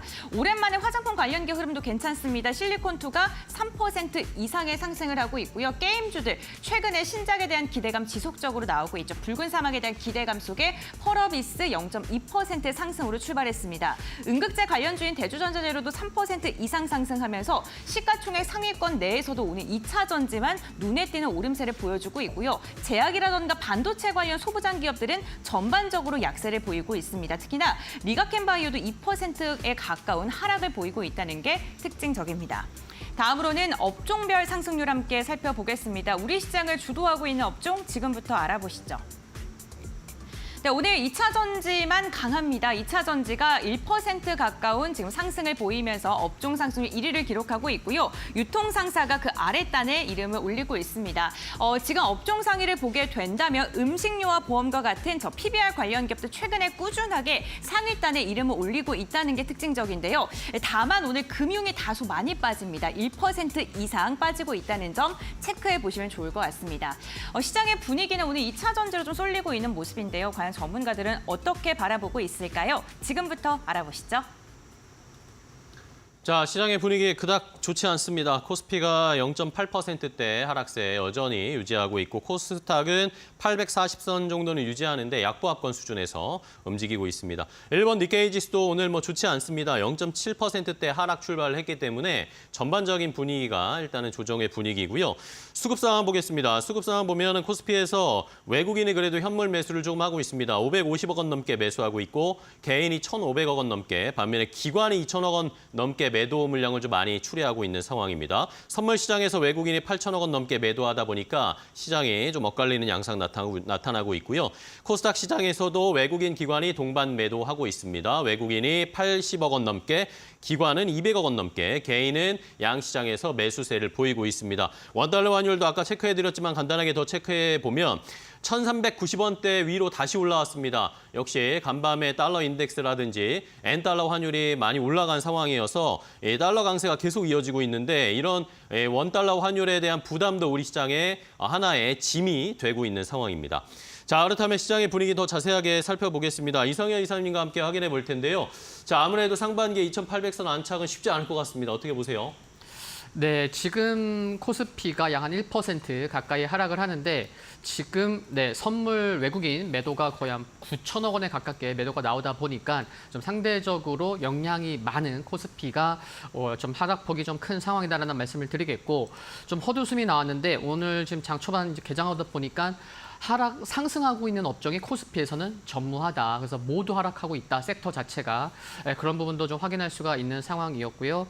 그리고 이제 시가총액 상위에서 좀 살펴보면은 말씀하신 대로 이제 2차 전지 쪽 종목군들이 이제 코스피 내에서도 지수 대비 상대적으로 그나마 좀 선전하고 있다라는 표현을 좀 말씀드릴 수가 있을 것 같은데, LG엔솔이 0.3% 상승에 불과하고, 그리고 포스코 퓨처엠이 2% 상승하고 있고요. 에코프로 머티리얼주도 한 2, 3% 상승하는데 2차 전지에서 볼 거는 그건 것 같아요. 최근에 6월 초에 정말 기술적 반등인가 아니면 추세적 상승인가 그런 거를 좀 논할 정도로 좀 좋은 모습이 나왔었는데 지금 가격 기간 조정이 나오다 보니 6월 초에 반등이 나오기 그 수준, 시작까지는 아니지만 그래도 거의 무릎 이하까지 내려오다 보니까 좀 가격적인 메리트도 있긴 있었다, 사실. 근데 이제 미국 시장에서도 2차 전지 관련된 종목군들이 움직이다 보니까 이제 상승을 합니다. 그런데 이 상승이 좀 다른 섹터 좀 다 하락하고 있으니까 그러면 그런 이제 매수세까지 좀 쏠림이 와서 좀 6월 초에 좀 드라마틱한 그런 상승까지 좀 나올지 못 나올지 그거는 좀 체크를 해야 되겠다. 그래서 기술적 반등일지 기술적 반등 플러스 알파까지 좀 영향을 받는 좋은 모습일지는 좀 체크가 오늘부터 시작됐으니까 좀 체크가 필요하겠다 그런 말씀을 드리고 싶고요. 그리고 오늘 역시나 2차 전지 종목군들 리튬뿐만이 아니고 코스닥의 시가총액 상위 종목군들도 좀 올라오는 모습이 있다라는 말씀을 드릴 수가 있겠고 그리고 코스피에서 오늘도 자동차 쪽도 일부 좀 선전하는 모습인데 여기 차 부품주 중에서도 최근에 정말 강했는데 오늘도 일부 종목군들 물론 이제 코스닥 종목군들이 많긴 하지만 일부 종목군들은 좀 올라옵니다. 그래서 성호하이텍이 0.4%, 화신이 1.3% 상승하고 있고 아진산업도 1% 상승이 나오면서 일부 차 부품주도 좀 상승하는 모습이 나오고 있다라는 말씀 드릴 수가 있을 것 같고요.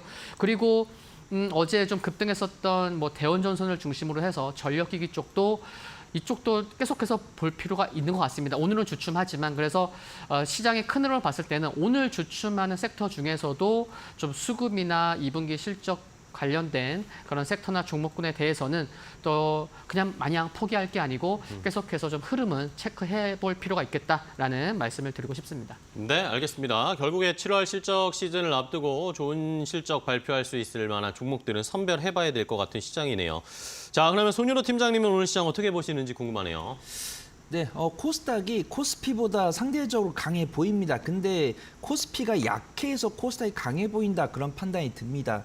지금 코스닥 같은 경우 외국인과 기관의 순 매도가 확인되고 있지만 몇 천억까지 500억, 800억 수준까지도 매도세가 안 나오고 있습니다. 코스피는 기관이 벌써 2,500억 순 매도를 진행을 했고요. 코스닥 같은 경우도 기관이 200억 정도 순 매도인데 외국인은 70억 정도 순 매도이기 때문에 이런 마이크로 실적 발표에 대한 영향으로 국내 시장이 압박을 받고 있지만 상대적으로 코스피에 비해서 코스닥이 자유로워 보인다. 그래서 좀 판단해 보도록 하겠습니다. 그다음에 폭스바겐의 뉴스가 국내 시장 2차전지 관련 종목에도 훈풍을 주는 것 같습니다. 포스코 퓨처엠이나 기타 양극재 기업들도 2에서 3% 정도 강보권 보여주고 있고 특히 뉴욕 시장에서 알버말이 5% 이상 상승하면서 리튬 관련 종목들 강세를 보이고 있습니다. 그다음에 오늘 하이젠 RN이라는 신규 상장 이제 로봇 기업이 상장하면서 로봇 섹터랑 전기차 섹터 강세 보여주는 모습이고 마녀 공장을 비롯한 화장품 관련 종목들 강세를 보여주고 있는 부분입니다. 마이크론 실적 발표를 보면서 정말 주가는 실적을 따라가는구나 이런 생각이 들었습니다. 마이크론 실적 발표를 보신 분들 아시겠지만 기대치를 만족시키지 못해서 하락한 거거든요. 그래서 제가 마이크론 테크놀로지의 분기 실적을 봤는데 지금 5개 분기 연속 매출과 영업이익이 15에서 20%씩 올랐습니다. 그러면 저는 이런 AI 반도체라는 걸 벗기고 보면은 잘한 거죠. 일반 제조업치고는. 근데 주가는 안타깝게도 반년 만에 3배가 올랐습니다. 50달러였던 이 기업이 150달러가 왔습니다. 그럼 실적이 3배가 되는데 15%씩 3번이면 45%죠. 그런 기대감을 만족시키지 못했다는 실망감에 좀 단기적인 차익실로 나온 것이다. 하지만 일단 반도체 성장은 2024년 하반기까지도 이어질 것이기 때문에 오히려 눌림목 공략을 해보면 좋을 것 같다고 판단되고 있고요. 다행히도 삼성전자랑 SK하이닉스 같은 경우 약세를 보여주고 있지만 제가 서두에 말씀드린 낸드플래시 같은 경우는 양봉을 유지해주고 있으니까 오히려 그 후발주를 공략을 해보는 게 안전할 것 같다. 그렇게 좀 말씀을 드리도록 하겠습니다. 네, 알겠습니다. 자, 시장에 어느 정도 좀 조정이 나오고 있는 상황인데 그래도 좋은 종목들은 오히려 이렇게 좀 떨어졌을 때 담아가는, 모아가는 전략을 한번 생각도 해봐야 되겠습니다. 그 외에도 화장품이라든지 피부 미용 의료기기 관련 종목들은 그나마 좀 선방을 하고 있는 모습도 체크할 수가 있는데요. 자, 그럼 시장에서 어떤 업종과 종목들이 또 관심을 많이 받고 있는지 고은별 앵커와 더 자세하게 체크를 해보도록 하겠습니다. 네, 개장한 지 한 13분 가까이 지난 상황입니다. 투자자들의 검색 빈도가 높은 섹터 그리고 업종 같은 경우에는 싱크풀을 통해서 저희가 좀 더 자세히 알아보겠습니다. 오늘 동그란 원이 가장 큰 섹터는 단연 화장품입니다. 화장품에 대한 검색 빈도 굉장히 높고요. 섹터에 대한 상승도도 굉장히 높은데요. 관세청의 수출입 통계 자료가 발표된 게 화장품 관련 기업들의 훈풍으로 이어지고 있는 것으로 보입니다. 올해 5월까지 전체 화장품 수출액이 39억 달러로 지난해보다 19% 10%가량의 상승을 한 것으로 전해졌는데요. 미국향 수출액이 64%가량 고성장한 것으로 확인이 되면서 관련 종목들의 매기세가 오늘 강하게 쏠리고 있는 것으로 보입니다. 리비안에 대한 훈풍도 이어지고 있습니다. 폭스바겐의 7조 투자로 리비안의 주가가 정규장에서 23%가량 상승을 했죠. 리비안 관련 기업들에 대한 관심도 어제 이어서 오늘도 이어지고 있고요. 테슬라 역시나 긍정적인 이야기가 있었습니다. 이로 인해 2차 전지에 대한 검색 빈도도 굉장히 높은 상황인데요. 투자사인 스티펠이 목표 주가를 상향 조정했다라는 소식이 전해지면서 테슬라가 5% 가까운 급등을 보이면서 마감을 했죠. 2차 전지 전반적으로 오늘 그래도 그나마 견조한 모습이 나타나고 있습니다. 오늘 웹툰 관련 기업들에 대한 관심도도 높은 상황입니다. 다만 섹터 자체를 봤을 때는 하락을 하고 있는 것으로 보이는데요. 네이버 웹툰이 우리 시각으로 오늘 밤에 미국 시장에 상장을 하게 됩니다. 어쨌든 희망범위 상단에서 공모가가 지금 정해진 상황인데 우리 시장의 웹툰 관련 기업들 오늘 분위기는 그다지 좋지 않은 것으로 확인되고 있습니다. 이렇게 투자들의 검색 빈도가 높은 섹터도 함께 확인해 봤고요. 그렇다면 오늘 시장을 주도하고 있는 종목은 어떠한 종목이 있는지 지금부터 알아보겠습니다. 네, 상승률 상위 종목 함께 살펴보겠습니다. 오늘 시장에서 가장 큰 상승을 보이고 있는 건 하이젠 R&M입니다. 176%가량의 강세를 보이고 있는데요. 이 종목 같은 경우는 상업용 모터 관련된 기업입니다. 확정 공모가가 7,000원이고요. 로봇 그리고 전기차 섹터에 엮여 있는 종목입니다. 오늘 전기차 관련 기업 흐름 괜찮죠? 함께 모멘텀 작용을 하면서 오늘 176%까지 강한 상승 개장 직후에 나오고 있는 상황이고요. IOK 같은 경우에는 개별 모멘텀으로 오늘 상한가까지 올라갔습니다. 제3자 회정 유상증자를 선택했다라는 소식이 전해지면서 오늘 매수세가 이어지고 있고요. 화장품 관련 기업들 가운데서는 스킨앤스킨이 오늘 대장주 역할합니다. 23%가량의 강한 상승 나오고 있습니다. 옵투스 제약도 22%가량의 오름세가 지금 포착이 되고 있습니다. 옵투스 제약은 안구 건조증 관련된 제약회사이고요. 삼천당 제약의 자회사입니다. 공장 증설로 인한 매출 증대에 대한 기대감이 지속적으로 나오고 있는 가운데 오늘 22%가량의 오름세가 포착되고 있습니다. 어제 이어서 오늘도 리비안 관련 기업들 가운데서는 에코캡이 대장주 역할을 하고 있고요. 그 아랫단을 쭉 보게 된다면 화장품 관련 기업들이 줄지어 이름을 올리고 있다는 게 특징적입니다. 다음으로는 거래량이 강하게 쏠리고 있는 기업들의 흐름도 함께 확인해 보시죠. 거래량 상위 종목들 지금부터 알아보겠습니다.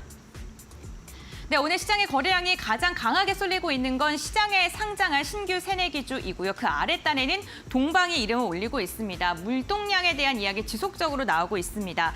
그런데 후티 반군이 이스라엘 하이파 항구에 정박 중인 선박에 대한 공격을 좀 주장하면서 이로 인해 다시금 지정학적 리스크가 부각되고 있는 것으로 보이고요. 거래량 강하게 쏠리면서 8%가량의 오름세가 나오고 있습니다. 오늘 차익 매도 물량이 나오고 있는 기업들도 있습니다. 해운주들 같은 경우에는 2%가량 하락하고 있고요. 2차전지 포스코 인터내셔널도 2% 가까운 하락을 하고 있지만 거래량은 오랜만에 강하게 쏠리고 있는 모습이 나타나고 있습니다. 이와 함께 2차전지 관련 제약사들 전반적으로 종목별 개별 이슈로 움직이는 여단들도 참 많은데요. 이러한 가운데 우리는 또 어떠한 종목을 눈여겨봐야 될까요? 지금부터 알아보시죠. 자, 시장의 분위기 계속 좀 체크해드리고 있는데 코스닥은 뭐 상승과 하락을 계속 왔다 갔다 반복을 하고 있는 상황입니다. 이런 상황 중에 코스피에서 일단은 기관 매도가 좀 많이 출회되네요. 3,300억 원 넘게 기관의 매도가 계속 좀 쏟아지고 있고요. 선물 시장에서 외국인이 1조 넘게 팔고 있습니다. 자, 이러다 보니까 아무래도 코스피가 좀 부담을 받고 시장이 어려울 수밖에 없는 양상이 나타나고 있네요. 자, 종목을 조금 더 자세하게 체크를 해보겠습니다. 자, 이상현 이사님이 오늘 시장에서 어떤 종목 좀 체크해봐야 될까요? 네, 앞에서도 화장품 종목 말씀해 주셨는데 장 전에도 이제 말씀을 드렸죠. 개장 그 탑3에서도 화장품 종목은 여전히 저평가된 종목이 많습니다라고 말씀드렸는데 그 3개 종목이 모두 상승하고 있습니다. 뭐 네오팜, 코스맥스, VT 모두 상승하고 있는데 그 중에서 한 종목 좀 따로 말씀을 드리면은 이제 VT 지금 2.8% 상승하고 있습니다. 지금 이제 뭐 21선 이하까지 내려왔지만 이제 5일선을 회복하는 모습이 나오고 있고 VT 같은 경우에는 시가총액이 한 1조 2천억 원 수준인데 올해 연간 처음으로 연간 영업이익이 1,000억 원을 넘을 것으로 전망이 됩니다. 뭐 2년 후의 실적에는 올해 실적만 놓고 봤을 때 그렇다 해서 최근에 올랐음에도 불구하고 좀 가격 조정, 기간 조정이 나오고 있기 때문에 뭐 33,000원 이하에서는 좀 관심 필요하다. 관심 가져도 되겠다라는 말씀 드리고 싶고요. 그리고 두 번째 종목은 레이크 머티리얼즈입니다. 레이크 머티리얼즈가 이제 전고체 종목으로 많은 분들 알고 계실 텐데 최근에 가격 기간 조정 함께 들어왔었고 최근에 또 안타깝게 화성에서 또 이제 배터리 1차 전지 관련된 공장에서 이제 화재 소식이 났었는데 어느 때보다 좀 안정성이 부각받는 것 같습니다. 2차 전지도 1차 전지보다는 좀 안정성이 있지만 그래도 전고체만큼은 아닌 거죠. 그래서 전고체 관련된 종목 중에 대표적인 종목 중에 하나죠. 그래서 최근에 좀 많이 빠져서 좀 18,800원 이하에서는 좀 관심 필요하다라는 말씀 드리고 싶고 반도체 업황 회복과 관련돼서도 또 필요한 소재 전고체 쪽 볼만하기 때문에 하반기 실적에도 좀 관심 가지면 좋을 하는 말씀 드리고 싶고요. 세 번째 종목은 음식료도 탑3에서도 말씀드렸지만 이제 삼양식품이나 빙그레를 제외하고도 다른 종목 대상을 좀 말씀드리고 싶습니다. 아직 5일선 아래에 있는데 그 이제 외국인이 올해 들어서는 꾸준히 사고 있고 기관도 많이 사고 있습니다. 특히나 5월 이후에 수급을 살펴보니까 외국인이 140억 매수하고 있고 기관은 무려 300억 가까이 또 매수를 하고 있는 수급도 괜찮고 올해도 영업이익이 뭐 한 1,700억, 800억 되는데 2년 후에는 이제 연간 영업이익이 2천억 원을 넘을 것으로 전망이 되는데 시가총액이 아직 1조도 안 됩니다. 최근에 이제 1조 올라섰다가 이탈됐기 때문에 최소한 1조 원 이상에서 주가가 형성돼도 무리 없다. 최근에 많이 빠졌다. 그래서 이렇게 세 종목 말씀드립니다. 네, 알겠습니다. 음식료 업종까지 종목 하나 살펴봤고요. 자, 손유라 팀장님 어떤 종목 보고 계세요? 네, 저는 로봇이랑 네. 2차 전지랑 건강기능식품 보도록 하겠습니다. 최근에 어떤 기준금리 인하 기대감이 좀 부족한 상황 속에서도 삼성이랑 LG는 로봇에 대한 투자를 진행을 하고 있습니다. 삼성에서도 이제 휴먼 로봇 관련 뉴스가 나왔었는데 좀 묻혀갔고요. 그다음에 LG 같은 경우도 클로이라는 로봇을 출시하면서 투심이 살짝 돌아오는 모습입니다. 오늘 하이젠 R&M이라는 신규 상장 기업이 이제 강세를 보여주면서 투심이 개선될 것으로 보이는데 이 로봇 관련 종목들을 잘 찍어보시면 박스권 하단부에 있으면서 외국인의 순매수가 점진적으로 들어오고 있습니다. 그래서 저는 로보티즈랑 로보스타 긍정적으로 보고 있고요. 최근에 현대 무벡스가 흐름이 좋더라고요. 그래서 뉴스를 살펴보니까 최근에 수주 금액이 상당히 증가하고 있다. 이런 부분들이 있어서 요 세 종목 좀 지켜보시면 좋을 것 같고요. 리튬 같은 경우는 사실 긍정적인 뉴스는 없습니다. 낙수 효과를 얻고 있는 거죠. 근데 그중에서 전고체랑 실리콘 음극재랑 리튬 쪽에 좀 온기가 들어오고 있기 때문에 단기적인 매매 관점으로 지켜보시면 좋을 것 같습니다. 그래서 저는 뭐 강원에너지나 코스모신소재나 네. 대주전자재료 이쪽 좀 유심히 보고 있고요. 음식료랑 미용 의료기기를 합치면 건강기능식품이다 그렇게 판단됩니다. 그래서 건강기능식품 중에서 저 노바렉스라는 종목이 보이더라고요. 실적이 안정적으로 우상향 기조를 보여주고 있는데 주가는 하나도 올라오지 않은 모습 보여주고 있고 저평가력이 또 강하고 외국인과 기관의 수급이 들어오고 있으니까 건강기능식품 쪽에서는 노바렉스 유심히 보고 있다. 그렇게 좀 말씀을 드리도록 하겠습니다. 알겠습니다. 건강기능식품 관련주도 저희가 한번 잘 살펴봐야 되겠네요. 자, 그럼 이제 마지막으로 오늘 시장 어떻게 좀 대비를 해야 할지, 어떻게 대응해야 할지 핵심 키포인트로 정리를 해보겠습니다. 이상엽 이사님, 오늘 핵심 키포인트는 뭘로 잡으셨어요?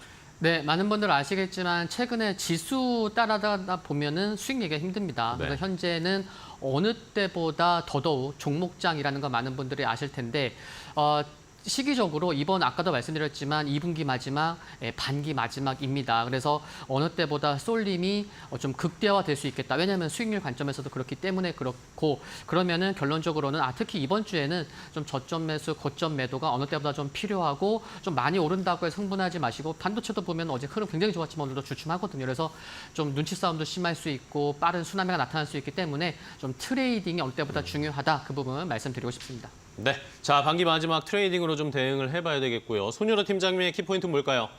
네, 경제지표 확인 후에 안정적인 포트폴리오 운용하자라고 좀 말씀을 드리도록 하겠습니다.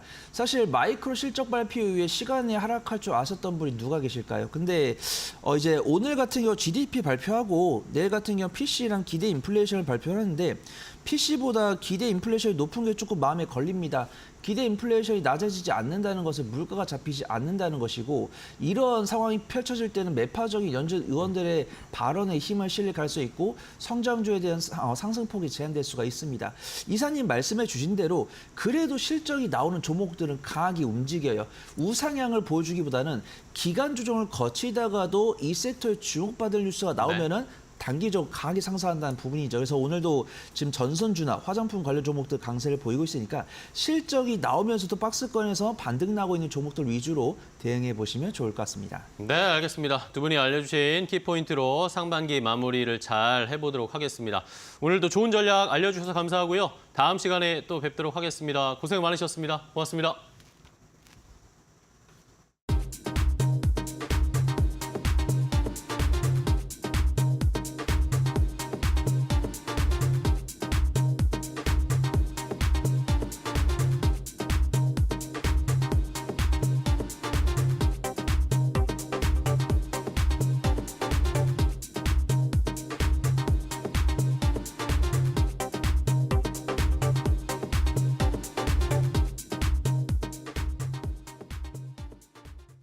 자, 이제 오늘 시장에서 시세 분출할 만한 좋은 종목 골라보겠습니다. 오늘장 선발 종목인데요. 오늘장 선발 종목을 확인하기 전에 저희가 어제 알려드렸던 시초가 공략주 오늘 어떻게 출발했을지 확인하는 시간 갖도록 하겠습니다. 자, 어제 저희 이데일리TV 파이널샷 프로그램에서 시초가에 공략해볼 만한 종목을 하이투자증권 이청원 PB가 제안을 해줬습니다. 자동차 부품주 보자 서현이와를 골라주셨는데요. 자동차 관련 종목들 최근에 흐름이 좋죠. 현대차의 이 인도법인 IPO 이야기가 나오면서 이 자동차 부품주들도 한번 잘 살펴볼 필요가 있다라는 의견을 줬습니다. 오늘 만약에 시초가에 공략을 하셨으면 22,100원에 아마 출발을 했을 거고요. 목표 가격은 25,000원을 제시해 주셨습니다. 과연 자동차 부품주들 여전히 흐름 좋을까요? 오늘 어떻게 출발했는지 보시죠. 자, 아쉽지만 오늘은 조금 상승 탄력이 줄고 있습니다. 하락하면서 0.45% 하락세 보이고 있는데 22,000원 선에 지금 서현이와는 주가 거래가 되고 있는 상황입니다. 자동차 부품주들을 포함해서 자동차 관련주들 오늘은 조금 쉬어가고 있는데 긍정적인 이야기 많고 인도 법인 IPO 현대차 관련된 이슈는 계속 좀 부각될 거니까 좋은 기회에 한번 잘 공략을 해보시면 될 것 같습니다. 자, 서현이와 함께 확인을 해봤고요. 자, 그럼 이제 오늘 시장에서 잘 달릴 종목을 확인해봐야겠죠. 오늘장 선발 종목 오늘은 메리츠증권 강남금융센터의 황혜수 차장과 함께 종목 선정해보도록 하겠습니다. 안녕하세요, 차장님. 네, 안녕하세요. 네, 반갑습니다. 자, 오늘 시장에서 어떤 종목 골라보실 건가요? 기아 말씀드리겠습니다. 네, 역시 자동차 주셨네요. 기아 어떤 모멘텀들 더 있을까요?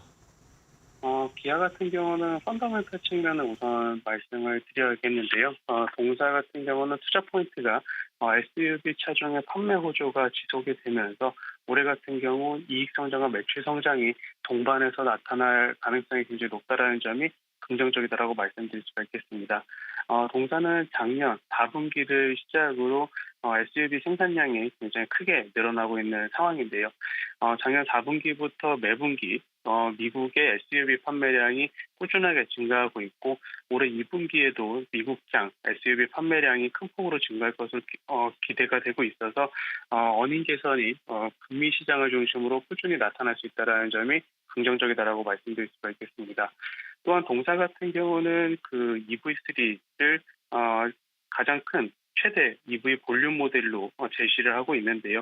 EV3가 글로벌 판매 시작되는 시점인 내년 상반기부터는 마켓 시어의 전기차 마켓 시어가 큰 폭으로 늘어날 가능성이 높기 때문에 기아차의 그 밸류에이션 리레이팅도 기대된다는 점이 긍정적이다라고 말씀드릴 수가 있겠습니다.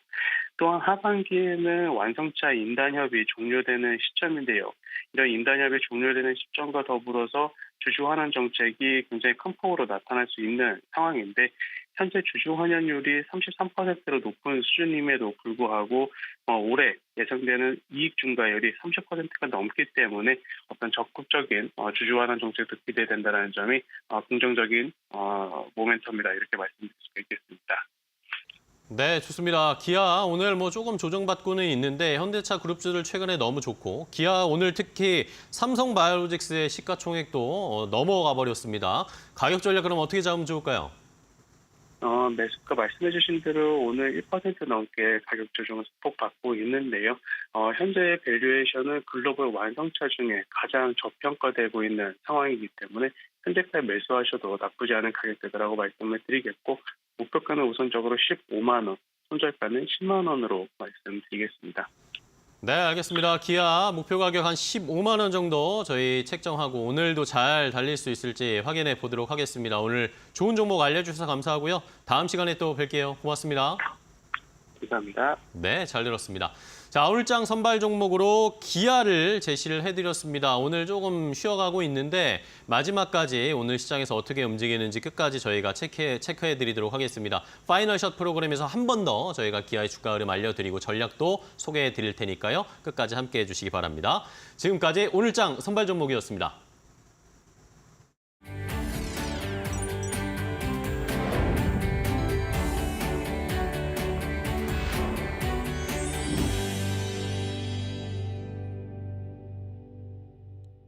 이코노미톡 시간으로 이어가 보겠습니다. 시장에서 꼭 체크해봐야 될 주요 경제 이슈, 돈이 될 만한 투자 포인트를 증시 전문가와 함께 이야기 나눠보는 시간입니다. 오늘은 현대차증권의 김종원 상무 함께합니다. 안녕하십니까? 안녕하세요. 네, 처음 뵙겠습니다. 네, 오늘 네. 또 이제 상반기가 몇 거래일 남지 않았잖아요. 네네네. 네, 그렇기 때문에 상무님과 또 어떠한 정리를 할지 기대가 되는데 오늘 그 이슈 먼저 확인하고 돌아오겠습니다.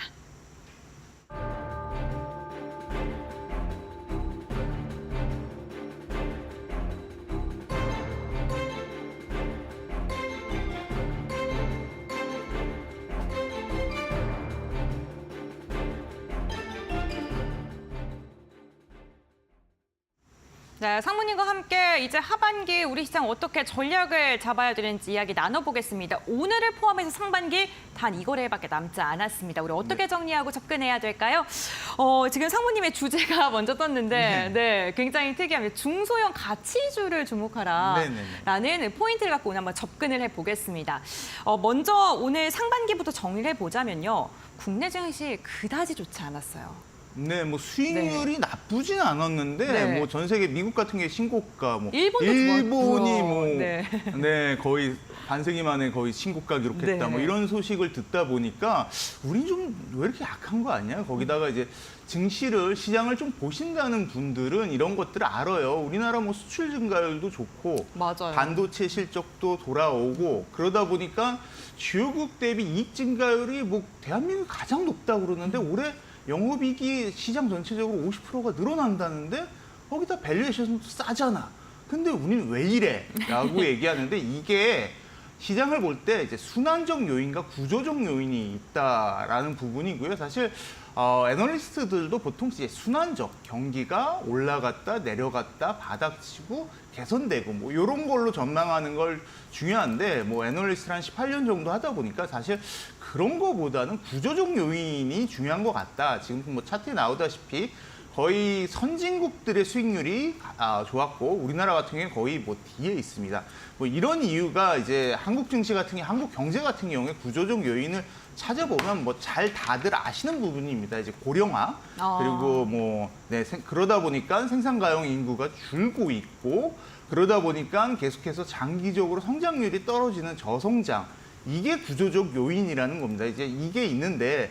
반면에 이제 순환적 요인으로 본다면, 그러니까 구조적은 암울하죠. 그렇지만 순환적으로 본다면, 네, 맞습니다. 이제 그게 말씀드렸던 이제 수출 증가율이 개선되고 있고, 그러면서 실적 전망이 개선되고 있고, 그래서 우리 증시가 이제 글로벌 대비 가장 높은 실적 개선율을 기록할 거다 이렇게 전망되고 있다는 겁니다. 이제 그런 것들이 없고 1분기 같은 경우에도 GDP 성장률을 보면 1.3%를 기록했어요. 그래서 깜짝 성장을 기록할 만큼 그러면서 주요 기관들이 올해 실적 전망을 그러니까 GDP 성장 전망을 상향 조정하듯이 좋았지만 이렇게 구조적으로 안 좋은 부분이 우리 시장엔 있고요. 반면에 이제 미국 시장 같은 경우에는 저는 이렇게 얘기하는데 제2의 세큘러 사이클이다라는 얘기를 하는데 이제 세큘러 사이클이라는 게 경기 사이클이 보통 4, 5년입니다. 근데 특정 자산이 나오는 것 같이 경기와 무관하게 10년 이상 장기적으로 성장하는 걸 세큘러 사이클인데 챗GPT, 생성형 AI가 출시되면서 이런 새로운 세큘러 사이클이 시작되었다라고 볼 수 있을 것 같고요. 차트 보시는 것 같이 반도체 지수가 그전에는 ISM 제조업 지수, 그러니까 즉 경기가 따라갔는데 생성형 챗GPT 2022년 말에 나왔는데 그 뒤로 경기는 하락하지만 챗GPT 반도체 지수는 올라가는 이런 세큘러 사이클이 이제 1, 2년 정도 되고 보통 이게 10년까지 갈 수 있기 때문에 아직도 미국 뭐 엔비디아 등 M7이 많이 올랐다고 하지만 7, 8년을 더 갈 수 있는 사이클이다라고 보고 있습니다. 이제 그런 점에서 한국과 이제 미국의 수익률이 크게 벌어지고 있다라고 좀 이해하시면 될 것 같습니다.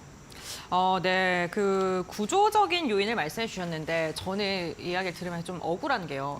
일본도 출산 잘 안 하잖아요. 네, 근데 일본은 2자릿대 상승하고 있는데 우리나라는 왜 이렇게 3%밖에 주가의 상승이 나오지 않았냐. 그런 부분이 조금 답답하기도 하고 어쨌든 우리나라가 하드웨어 쪽 부분에 좀 강하지만 소프트웨어 쪽 부분에서 약하기 때문에 미국과 비교했을 때 AI 시장의 선점이 살짝 다소 아쉬운 부분이 있는 것 같습니다.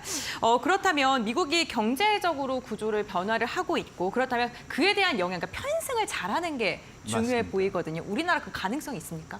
이게 일본 증시가 좋은 네. 이유가 그거라는 부분이죠. 이제 반도체 네. 부분이 편승이 많이 되는 부분, 네. 우리는 마이너스가 날 부분이 있기 때문에 이제 그런 부분에서고요. 지금 제가 오늘 말씀드릴 것 중에 핵심이 이제 지금 말씀드리려고 합니다. 그래서 네. 세큘러 사이클이라는 게 시작되었다라고 말씀드렸고 이게 2차라고 말씀드렸는데 1차 세큘러 사이클은 2009년에 애플의 아이폰이 나오고 그 뒤로 빵이라고 그래서 플랫폼 기업들이 10년간 이제 호황을 네. 기록합니다. 이제 그 전반적인 1, 2차 세큘러 사이클이 나오는데 그 배경에 우리가 주목해야 될 게 있다라는 부분이고 그게 미국의 셰일 혁명이었다라고 볼 수 있습니다. 그래서 셰일 혁명이 2012년에 이제 시작되었는데 셰일 혁명으로 인해서 미국이 보시는 것 같이 이제 일평균 원유 생산량 이렇게 나옵니다. 그게 거의 일평균 원유 생산량이 셰일 혁명 이전 대비해서 거의 1000만 배럴을 넘게 되고요.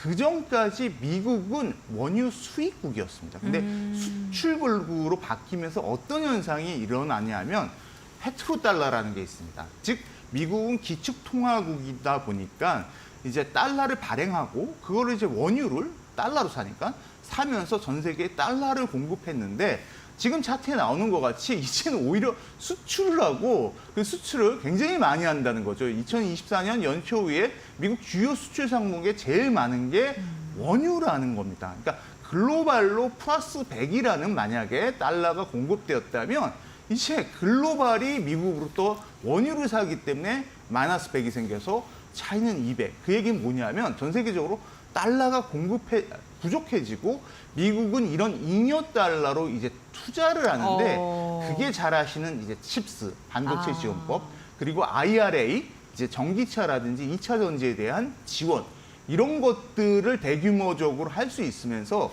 지금 미국이 소프트웨어적으로 이미 세큘러 사이클, 그 생산형 챗GPT로 가고 있는데 이런 것들에 대한 지원이 원활하게 되고 있다라는 거죠. 그래서 여기서 좀 우리가 생각해 봐야 될 부분이 전 세계적으로 달러가 없어진다라는 부분이고 그거는 구조적인 달러 강세 가능성이 있다라는 겁니다. 그래서 지금 보면 연초 이후에 뭐 우리나라 지금 원달러 환율도 뭐 거의 1,400원을 매일 육박하고 있다 보니까 아니 수출도 잘 된다 그러는데 왜 이렇게 원화가 약세냐 그러는데 전 세계 글로벌 달러는 모든 통화 대비 지금 강세입니다. 특히 네. 이제 일본, 그리고 원화 대비 강세를 기록하고 있어서 기존에는 이제 원달러 환율 밴드를 우리가 경험적으로 뭐 1,100원에서 1,300원 이렇게 생각을 했는데 앞으로는 그 밴드를 올려야 될 것 같다. 이제 1,400원 이상도 생각해보는 환율의 구조적 강세 시대가 달러의 강세 시대를 생각하면서 뭐 그와 관련해서 뭐 수출주 얘기들도 나오는데 다 연관된 흐름이다라고 좀 볼 수 있을 것 같습니다. 네, 그렇군요. 어쨌든 지금 엔화적인 부분도 그렇고요. 글로벌적으로 달러 강세가 지속적으로 나오고 있습니다. 그리고 상대적으로 제조업이 약했던 미국이 이제 자국에 대한 강화 정책을 펼치면서 네. 제조업의 강세가 좀 연이어 이어지고 있는 건데 그렇다면 이렇게 미국 산업이 구조적으로 변화하고 있다면 우리도 그에 맞춰서 우리 시장도 대응을 해야 될 것 같습니다. 어떻게 좀 바라보시는지요? 이제 구조적 네. 변화가 어떻게 나타나고 있는지를 잘 살펴봐야 네. 되는데요. 이제 제가 이제 중소형 가치주라고 이제 그 타이틀을 잡았는데 네. 구조적 변화가 코로나 이후에 미국 시장과 한국 시장이 완전히 다른 모습을 보이는 데서 나타나고 있다라는 거죠. 그래서 미국은 생산형 챗 GPT 중심으로 가면서 구조적으로 지금 성장주가 계속해서 가치주 대비 강세를 기록하고 있는 모습이 나타나고 있습니다. 이제 반면에 한국은 이제 구조적으로 저성장 생산 인구 감소 이런 추세에서 나타나는 모습 중에 하나가 가치주가 있겠다. 그리고 수출주가 잘 되면서 가치주가 구조적으로 강세를 기록하고 있는 이런 모습에 이제 주목해야 될 거고요. 그리고 뭐 앞서서 이제 현대차, 기아차 얘기도 많이 하셨는데 그러면서 구조적으로 가치주 내에서 대표적으로 자동차하고 금융이 있습니다. 이제 구조적으로 변화가 기대되는 부분이고요. 그래서 전 세계 글로벌 피어 자동차 대비해서 현대 기아가 이제는 경쟁력 부분에서 굉장히 앞서 있다. 구조적으로 경쟁 우위에 있다라는 게 일단 전동화의 세 가지가 있습니다. 전기차, 하이브리드, 생산 거점인데 전기차에 있어서 보시면 현대 기아의 전기차 라인업이 가장 뭐 다양하게 존재하고 또한 이제 환경 이슈가 다소 완화되면서 이제 하이브리드로 전략을 일부 수정해야 되는데 또 하이브리드 잘하는 나라가 어디냐라고 하면 일본, 한국이고 뭐 도요타, 현대차 정도 된다라고 네. 본다면 하이브리드 어떤 전략의 변화에서도 현대는 빠르게 대응할 수 있고요. 그리고 뭐 오늘 이제 인도 현대 공장이 상장되는 얘기들 나오는데 현대 기아차는 이제 글로벌 생산 거점이 뭐 북미, 유럽뿐만 아니라 이렇게 인도와 같은 신흥국까지 다변화돼 있다. 이런 세 가지가 모두 글로벌 완성차 대비 앞서 있기 때문에 사실 현대 기아차의 실적은 2021년부터 계속해서 개선되고 이제는 너무 좋아져서 피크아웃이 아니냐라는 우려가 있지만 구조적 변화는 근데 더 좋아져. 이렇게 나오는 게 이제 자동차 업종의 모습이다라고 볼 수 있을 것 같습니다. 이제 반면 이제 금융 같은 경우에는 일본 사례 얘기하셨지만 일본도 또한 밸류업 프로그램을 우리보다 먼저 했었고 우리나라도 일본을 따라서 밸류업 프로그램을 하는데 이제 주주 환원을 많이 해서 이제 ROE를 주주 수익률을 개선하자라는 부분입니다. 근데 그런 부분에서 금융은 타 산업과 달리 주주 환원 외에는 할 수 있는 게 없습니다. 그러면서 보다 적극적으로 하다 보니까 구조적 변화가 어디서 나타나냐면 밸류에이션의 구조적 변화가 나타날 수가 있다. 네. 주주 환원을 많이 하면 이제 ROE가 개선되고 그런 것들이 PBR 밸류에이션을 개선시킬 수 있는 구조적 변화가 있다라고 보여지고 결국 이렇게 자동차 경쟁력 강화 그리고 이제 금융을 중심으로 한 밸류에이션의 구조적 변화가 가치주 전반에 우리나라 증시에서 성장주 대비 아웃퍼폼하는 이런 모습을 보이고 있다라고 볼 수 있을 것 같습니다. 네, 알겠습니다. 중소형 가치주에 주목하라라는 이야기로 저희가 지금 꾸려가고 있는데 자동차 수출이 지속적으로 나오고 성장이 기대되고 있고 금융주 같은 경우에는 밸류 자체에 이제 변화가 있을 것이다라고 이야기를 해주셨습니다. 그 단에 좀 잘 찾아보시면 좋을 것 같고요. 어쨌든 간 국내 증시 금리라던가 이런 게 연동이 될 수밖에 없기 때문에 앞으로 국내 증시 하반기 전망에 대해서도 많은 분들께서 궁금해하실 것 같습니다. 우선 미국 금리 전망 좀 어떻게 하십니까? 네, 사실은 제가 중소형 가치주에 대해서 관심 가지라고 그랬는데 지금 대형 가치주만 얘기했어요. 그러니까요. 근데 네. 왜 중소형 가치주를 네. 가져왔냐? 이제 금리 전망 때문에 그런 겁니다. 금리를 쉽게 못 낮추거든요. 그러니까 시장이 장이 박스권에 갇혀 있다라는 얘기예요. 네. 그러다 보니까 종목장이 올 수밖에 없는데 그때 뭘 해야 되냐 이 말씀을 드리려고 했던 거고요. 그러면 왜 시장이 장기간 박스권에 갇혀 있냐? 금리 인하하는 게 만만하지가 않은 지금 상황이고요. 네. 실제로 보면 이제 5월 달 미국 CPI가 한 3.3% 정도 나왔는데 미 연준의 금리 인상 목표가 물가 목표가 2%입니다. 이제 물론 2% 다 가야 금리 인하하냐 이건 아닌데 최소한 2%대, 2.78%대는 돼야지 이제 방망이를 꽝꽝꽝 하면서 금리 인하를 할 수 있다라는 거죠. 근데 지금 상황을 보면 우리가 기대했던 게 주거비 쪽인데 거기가 생각외로 떨어지지 않고 미국이 민주당 정권에 의해서 최저임금을 계속해서 올리면서 거기다 경기가 좋다 보니까 임금 상승률이 계속 올라가고 있고 그런 부분이 서비스 물가가 그러니까 CPI가 3% 이하로 떨어져야 된다고 하는데 이게 연으로 5, 6%씩 계속 나오고 있습니다. 그러니까 끌어올려요.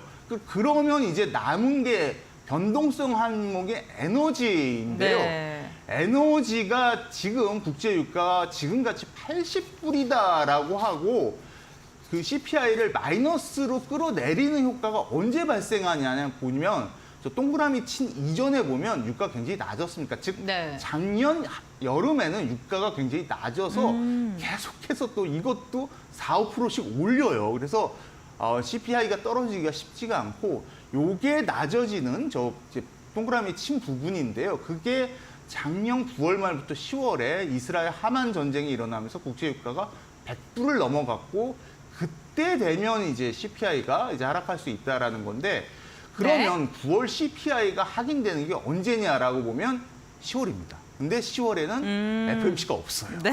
그러면 네. 11월에 요즘에 그래서 네. 시장 전문가들이 많이 11월 얘기하는데요. 네. 11월에 금리 인하를 할 수밖에 없고 뭐 미대선도 그때 있다라고 네. 본다면 그 전까지는 계속해서 증시가 박스권 흐름을 기록할 거다라고 보고 있습니다. 네, 그렇다면 어쨌든 박스권 증시가 지속되기 때문에 중소형 가치주를 눈여겨봐야 된다라고 말씀을 해주시는 것 같은데 투자 포인트 간략하게 들어볼 수 있을까요? 네, 그동안 네. 중소형주, 그다음에 이제 종목장은 보통 제약바이오, 2차 전지, 뭐 그런 것들이 보통은 중소형 성장주라는 것들이 강세를 기록했는데 이제는 다르다라는 거죠. 구조적으로 가치주가 좋아지고 가치주의 밸류에이션이 구조적으로 개선되고 있어서 이제는 중소형주도 가치주를 볼 필요가 있고 그런 중소형 가치주에 들어갈 종목들이 보면 지주사들, 롯데지주라든지 CJ, 두산 같은 것이 있고 그게 중형 가치고 소형 가치 같은 경우에 음식료, 그래서 뭐 CJ, 풀무원 뭐 이런 종목들이 들어가기 때문에 이제는 중소형주를 볼 때 성장주, 뭐 제약바이오, 화장품, 2차 전지보다는 오히려 중소형 가치주, 음식료와 지주사들에 대해서 좀 관심을 가질 필요가 있다라고 정리해서 말씀드리겠습니다.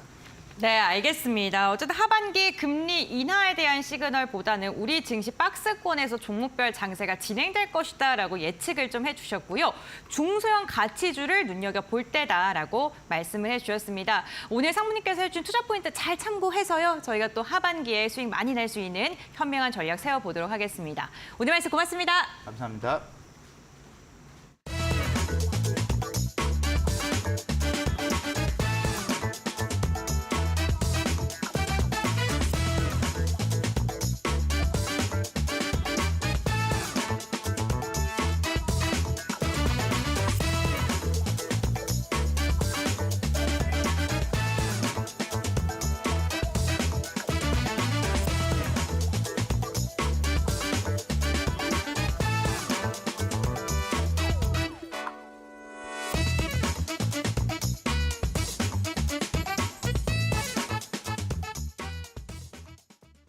자, 이제 시장 45분 정도가 지났는데 외국인 선물 매도가 좀 많이 나오네요. 1조 3천억 원 가까이 지금 선물 매도가 쏟아지고 있습니다.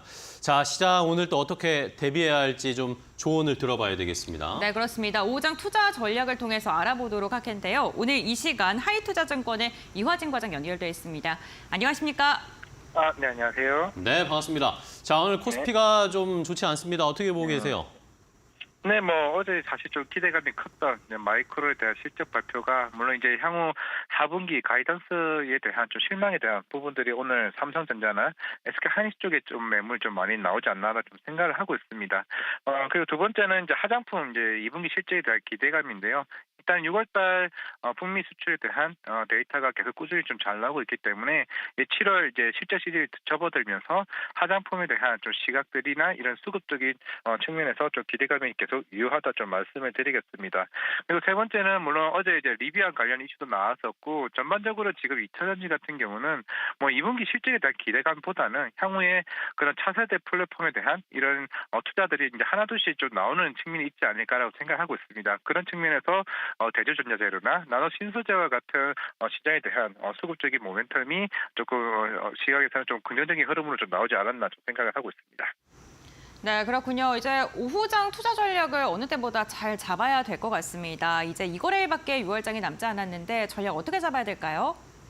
네, 이제 지금 대선도 이제 한 4개월 정도밖에 남지 않은 상황에서 곧 이제 미 대선 토론이 내일 열리게 됩니다. 결국에는 지금 뭐 바이든 대통령이나 이제 트럼프 대통령과 같이 뭐 인프라 쪽에 대한 뭐 공약이나 아니면은 전기차나 아니면 좀 상반되는 게 공약이 있는 상황인데 물론 이게 워낙 이제 두 분의 또 표 수가 거의 비슷한 상황이기 때문에 또 대선 토론에 따라서 이제 섹터별 흐름이 조금 바뀌지 않을까 좀 생각을 하고 있고요. 그리고 어제 마이크로 실적 발표, 저는 이제 개인적으로 조금 과도하다 생각을 하고 있고, 삼성전자나 SK하이닉스 2분기 실적에 대한 기대감은 아직은 충분히 유효하다라고 좀 판단을 하고 있기 때문에 삼성전자는 애초 이번 2분기 때 뭐 HBM이나 레거시, 파운드리에 대한 캐펙스 투자에 대한 증설 모멘텀은 계속 꾸준히 좀 나올 수 있다라고 보고 있기 때문에 오히려 오늘 IT주 관련해서 빠졌을 때 저는 개인적으로 기회다라고 좀 말씀을 드릴 수가 있을 것 같습니다. 그리고 마지막으로 이제 다음 주부터는 2분기 실적 시즌이 본격적으로 도래하기 때문에 아마 대다수 반도체나 특히 반도체 장비주들 같은 경우는 2분기 때부터 HBM 관련주들 특히 본격적으로 이제 수주 모멘텀이 좀 나올 수 있을 것으로 보이고 있고, 특히 레거시 쪽 그리고 화장품 같은 경우도 이미 실리콘 툴 위주로 인해서 실적에 대한 기대감이 계속 유효하다 볼 수가 있을 것 같습니다. 그리고 마지막으로 이제 결국에 조선주도 결국에는 이번 2분기 실적이 본격적으로 고성강 운용들의 매출이 반영되는 시즌이기 때문에 조선주도 같이 이번 실적 관련 섹터들 위주로 좀 공략을 하자 좀 말씀을 드리겠습니다. 네, 알겠습니다. 오늘도 좋은 전략 알려주셔서 감사하고요. 다음 시간에 또 뵙도록 하겠습니다. 고맙습니다. 네, 감사합니다. 네, 잘 들었습니다. 자, 이렇게 마켓나우 1부 저희가 준비한 소식은 여기까지 전해드리도록 하겠습니다. 이제 상반기가 오늘 내일 거래일 이틀밖에 남지 않았어요. 상반기 사실 시장 굉장히 힘들었습니다. 하반기에 이제 어떻게 또 투자하면서 수익 올릴 수 있을지 저희가 토요일 주말에 특별 강연회를 준비를 했죠. 네, 그렇습니다. 이데일리 전문가와 함께 하반기 증시 전략을 세워볼 수 있는 시간을 오프라인을 통해서 준비를 했습니다. 주말 동안 하반기 전략 함께 이야기 나눠보시고요. 7월 첫 거래일부터 현명한 투자 전략 함께 세워보시면 좋을 것 같습니다. 네, 저희는 오늘 여기까지 전해드리고요. 내일 아침 8시에 또 더 좋은 정보 가지고 인사드리도록 하겠습니다. 끝까지 시청해주신 여러분 고맙습니다.